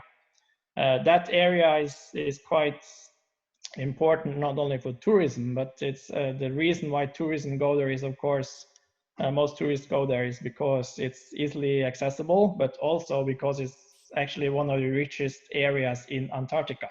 So it's a very high productive area, and produces a lot of food there for the seabirds and the whales and the seals and so on. So it's an extremely important area in Antarctica for wildlife. What is happening the last years is, I think since 1979, I think it is, they got now, it's 90 days with sea ice around than before. So it's yeah, so it's quite a drastic change going on there, and most of what is happening there now in Antarctica, it's also ocean driven, I would say. So remember that in the Arctic you have the Gulf Current and everything, so the average air temperature in the Arctic is much higher than in Antarctica, and average air temperature in Antarctica, especially on the continent, might be -20. So a degree or 2 increase in air temperature might not necessarily mean a lot to the climate in Antarctica, considering climate change. But what is happening is the ocean is warming up also in Antarctica. So this warm water is going towards the Antarctic continent and to the glacier fronts, Antarctic ice cap. And of course, from there, it kind of melting off a lot. So it's, basically warming up the whole glacier cap. One species that is quite one of the most strongly connected to the sea ice, apart from the emperor penguin, is this little guy, is the Adelie penguins. And it's not really a migratory species. He lives near the sea ice all year round. so it doesn't migrate so much out of the area as some of the other penguins. But these guys, and one of the main prey for these guys is not only krill, but it's also a fish that's called Antarctic silverfish. Or put it another way, it used to be the most important prey of this species, because Antarctic silverfish is now basically all gone from Antarctica, or especially the Antarctic Peninsula area, which we will talking about, and it's all due to the ocean warming. So, so this species is decreased now in Antarctic Peninsula area. It's decreased the last 20 years or so. It's decreased by 70% the population. So it's really in big trouble there. So, and it is actually also one of the most common birds of penguins in Antarctica, or used to be. Another bird that is also decreased a lot. A lot of people, or some people that have been traveling to the south, has met these species in South Georgia, and in South Georgia they're actually doing quite well still. But the problem is in other places they're not doing well, and it's and this is the king penguin. It's not. I'm not sure actually if it's so much linked to the food. The food is disappearing. Some places over these are strictly fish eaters, so they are more kind of connected to overfishing, and also of course to the fish starting to travel elsewhere because the oceans are too warm. But another big problem for penguins in general, and also this one, is because the Antarctica is warming so much. If you look at all these brown things, those are the chicks. And you see how fluffy they are. So it's like having a down jacket, and everybody has been wearing a down jacket in very cold climates, know that it's very effective, as long as it doesn't get wet. Immediately, if a down jacket gets wet, it's useless. It doesn't give any warmth anymore. And that is now a big problem in parts of Antarctica, at least, because of the warming temperatures, you also get more precipitation in the form of rain and wet snow. And of course, these chicks, they get super wet, and then of course the next day can be freezing again, and then of course these guys are just freezing to death. So it's a big problem for many chicks, penguin chicks in Antarctica at the moment, is that they basically freeze to death because of the increased precipitation we get of the changing weather, and which is again is a cause because of climate change happening. So we see that also in Svalbard that I just talked about before. It was considered a desert, basically, or semi-desert, if you talk about the climate there. But the last 5 years, it's more and more rain and more snow, and even in the midwinter now we have a lot of rain in Svalbard some years. So it's so this climate change is also affecting the weather patterns a lot, and it's of course also affecting the wildlife and the birds living there. We can also talk about some of the winners, and this is the Gen 2 penguins. It's more of a temperate species, and it's really moved in. Like a Adelie penguin and the king penguin has both been reduced by about 70% the population size, but these guys has done the opposite. They have increased a lot because they now get a new habitat, they get a new niche, and this is what we might expect from a lot of wildlife, and especially birds that can move very fast over big areas, is that some of these more temperate species, they become the winners, and they can benefit from the climate change. But the problem is for those species that already live far north and live in the polar areas, for those species, they have actually nowhere to go. So those species will struggle a lot, because they have nowhere else to go and nowhere to escape that is even colder than the polar, because you're already on the polar areas. But the temperate species, they can find, at least temporarily, they can find good areas a little bit further south or a little bit further north of where they are, as long as they can find the food. Of course, in Antarctic Peninsula area with the warming ocean, the krill is not so much available anymore. So these are also a generalist. It's not a specific krill eater, even though there's a lot of krill just in front of that chick, as you can see. But the krill is also changing patterns because of the ocean warming. It's staying deeper, and it's also moving a little bit slightly differently than it used to. So it's getting out of reach for the seabirds, the penguins, and so on. So that's also a big reason why many of the penguins are struggling now in Antarctica. This one is probably going to be quite good for some years at least, because as the ocean is warming, more and more of the Antarctic ice cap is breaking off, so it's producing more and more big icebergs, which when these icebergs are drifting around for years in the ocean, these are becoming high concentration of food patches. So underneath those big icebergs is a lot of ice algae living, and then of course the zooplanktons come there, and then the fish comes there, and then of course you get a lot of food. So if you're traveling around in the Southern Ocean and you find, sometimes you come across these belts of big icebergs, you will always find a lot of whales around those icebergs as well, and usually seals and stuff, and of course also seabirds, because these in the ocean is huge, and in general quite empty of food, or quite difficult to find the food at least, but these big icebergs floating around becomes these food patches that is so important for the wildlife. So, but at the moment, of course, Antarctica is producing a lot of iceberg because Antarctica is melting very rapidly. So for the moment, the number of icebergs is very high, and that's probably a kind of a positive thing for some of the wildlife. But if you look a little bit further ahead, it's of course, it's just devastating. So it's not positive in the long run.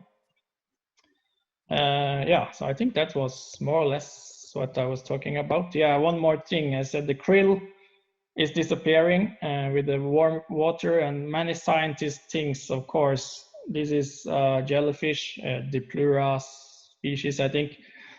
But it's, of course, this cold water now is warming up, and then the krills goes deeper, or it can disappear completely. And some scientists say now that in the future, probably jellyfish and salps, different types of jellyfish, will become the new krill. It will become what's going to take over for the krill, because the krill will disappear, but these guys are benefiting from it, so they will increase a lot. And we see that already in Antarctica. When you have these kind of warm years, you get a lot of influx of salps. It's a kind of a small type of jellyfish in a way that is very nutrient poor and basically of no good for all the seabirds that are living there. So this might be our future, going to Antarctica. Maybe we don't find so much krill anymore, but we will find a lot of jellyfish, and yeah, that's about it. I think most of the whales and the penguins will disappear as well. So yeah, I think that's it. Yeah. So So thank you so much for listening, and if you have any questions, please go ahead. Good. That is, yeah, that's more or less what's happening in Antarctica. Like I said this morning, maybe you'll find coral reefs in Antarctic. But I mentioned this morning, the date I remember very well is 20th of January, 2020, 20 degrees in Antarctic on Esperanza Island this year. But remember that it's still very far south, so it still have very dark winters. So I think the corals might even though the sea temperature will increase, they will struggle with the daylight hours. Probably. I think. But we wouldn't want to see that, at least not in our lifetime. Thank you very much, Eirik, for that. Is Juan back with us already? Juan is back with us. Well, yes. Before we get to Juan, as I mentioned earlier on, we did the 3 ELYSIUM expeditions, and we have 3 books, and we also go around the world with our expeditions. So last year we went to China, and we're supposed to be there right now this month. Of course, we cannot go. We went to 3 different cities, went to Shanghai, Beijing, and Chengdu, and we did 3 exhibitions there last year. And I just want to have a short video of our time that we spent last year, getting to the people, put climate change in front of everybody, kind of what it's all about. And I remember one meeting I had there in Beijing. We had 40 NGO coming to us for a meeting with me and Sylvia, wanting to know what they can do. But we were very, very surprised. Actually, in China, in Beijing and Shanghai, they are actually doing much more than we do in Sydney, Australia, at least. There are more electric cars there. All the public buses, the scooters, the bikes are all electric. So this is a short video of our time in the 3 cities last year.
And Juan has been also a cinematographer for Planet Earth, Blue Planets, among many, many other things. And he was on our expedition to the Coral Triangle in 2018. And so I spoke to Juan about 2 nights ago. I said, hey, what happened to all your footage? I said, you got to put something for us in 48 hours. Did I say 48 hours? I doubt it. It was probably more like 10. I think 30 hours, did you? 38 13. No, 38. And at 10 o'clock at night, you told me that. Yeah, that sounds right. That sounds right. So imagine, That's Michael. Yeah, that's Michael. Yeah. So imagine you have 30 days, and imagine you have, so this is what he put up for us. And I mean, I think it does represent our expedition to Raja Ampat and our time together, what we see, what we witness. It's like, together we have our expedition reports. To me, it's like a report card of what is there now, the species, the coral species, and the health of the corals. And what you see in this short movie is narrated a bit by David Duboulet. They show you the richness of that reef. And Raja Ampat is a very lucky position because it is based in the middle of the north of the Banda Sea. A lot of nutrients actually comes in from the West Pacific Ocean and go to the channel of islands. And that's more or less where other reefs start to bleach in other parts of Indonesia. These parts of Coral Triangle have, so to speak, escaped the warm water. Even now is doing quite well. But of course, now we already start seeing patches of bleached reef. So let's watch this video that Juan has put together in 30 hours.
There are 50 of us, 50 photographers, underwater photographers, scientists, artists, musicians, writers, and people who desperately care about the sea. And every one of us is an individual. But there's something that happens when we all get together on an ELYSIUM project, on an ELYSIUM expedition. And that's this. Collectively, we amplify our voices when we work together. It's as simple as that. And this amplification, this collaboration really works. And it works in terms of producing images, it works in terms of producing a book, it works in terms of producing a film, it works in terms of telling these desperately important stories about how our planet is changing. It's that simple. We have been in the Arctic, we have been in the Antarctic, and now we are in the Coral Triangle. I'm coming to be part of this great expedition to document the biodiversity of the area in terms of the corals for our team, and get a scientific baseline for this area, which is facing climate change impacts in the near future.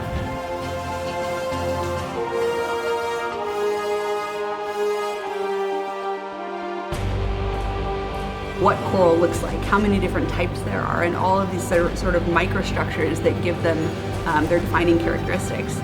And I've been diving for 20 years, and obviously you appreciate the coral, but you don't quite see it in such detail. You don't spend so much time looking at it underwater. So that was a lot of fun for me.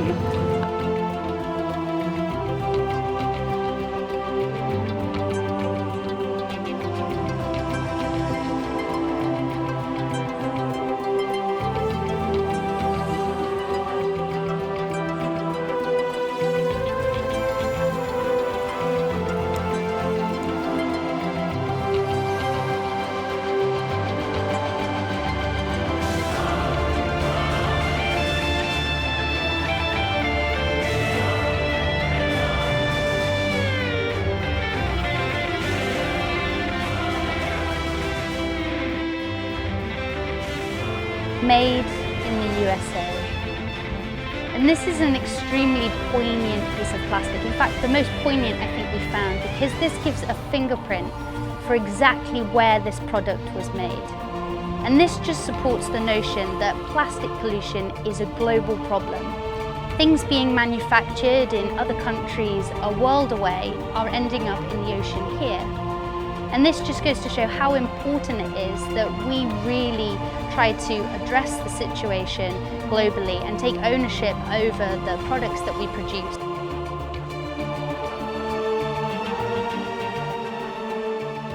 And then sail back to Sorong, and then we have 2 days of debrief from each of the vessel, and also from the science team, sharing experience, sharing notes, and then we'll create a detailed expedition report.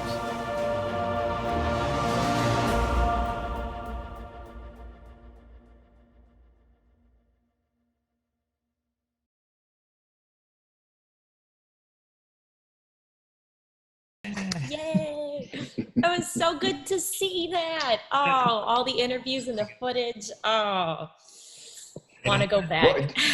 Give me more than 38 hours. Yeah, we still have time because the exhibition is postponed now, but you go do an online version of it starting middle of May. But we're going back again. Hopefully, it's postponed to December. So you have until December to do us a good movie. Yeah, well, that's feasible. My plan will took. It's a bit more than 30 hours, just a bit. So that has been our longest live sessions. We're over 2 hours now, and yeah. Thank you, Eirik. Craig is gone. Thank Juan for coming in and putting this together. Seriously, thank you so much for doing that on short notice. It looks amazing, and I cannot wait to see more of it. It's going to be great. You see more. You will see. No, Michael. You will see a lot of it. I'm excited. Where I know you're in a good place, but with the ocean next to you, right? Yeah, but I came from a long shoot in Africa, then New Zealand. I came here to finish a shoot. I ended up in lockdown. At least I have a view of the Med, and I think I'll be able to go diving next week with a special permit. But now it's been 6 long weeks by myself with the family in New Zealand, locked in Spain. And Alex was coming to visit next month, and that's out of the window. I know. So, such a but drag. anyway, we all come back to life soon. Reschedule, not cancel. It'll be all right. We schedule, we postpone it, but we need to have something to look forward to. And yes, I have 2 trips with Eirik actually in July to go to the Arctic to put slide bar again. Let's see whether it happens. Right, fingers crossed. Yeah. So it's good night from me, and good evening to you. So thank you so much again, and we hope to see you in person soon. Thank you, Absolutely. Michael. Talk to you soon, Alex. Thank you so much for everyone for joining us, and have a nice Earth Day. Thank you.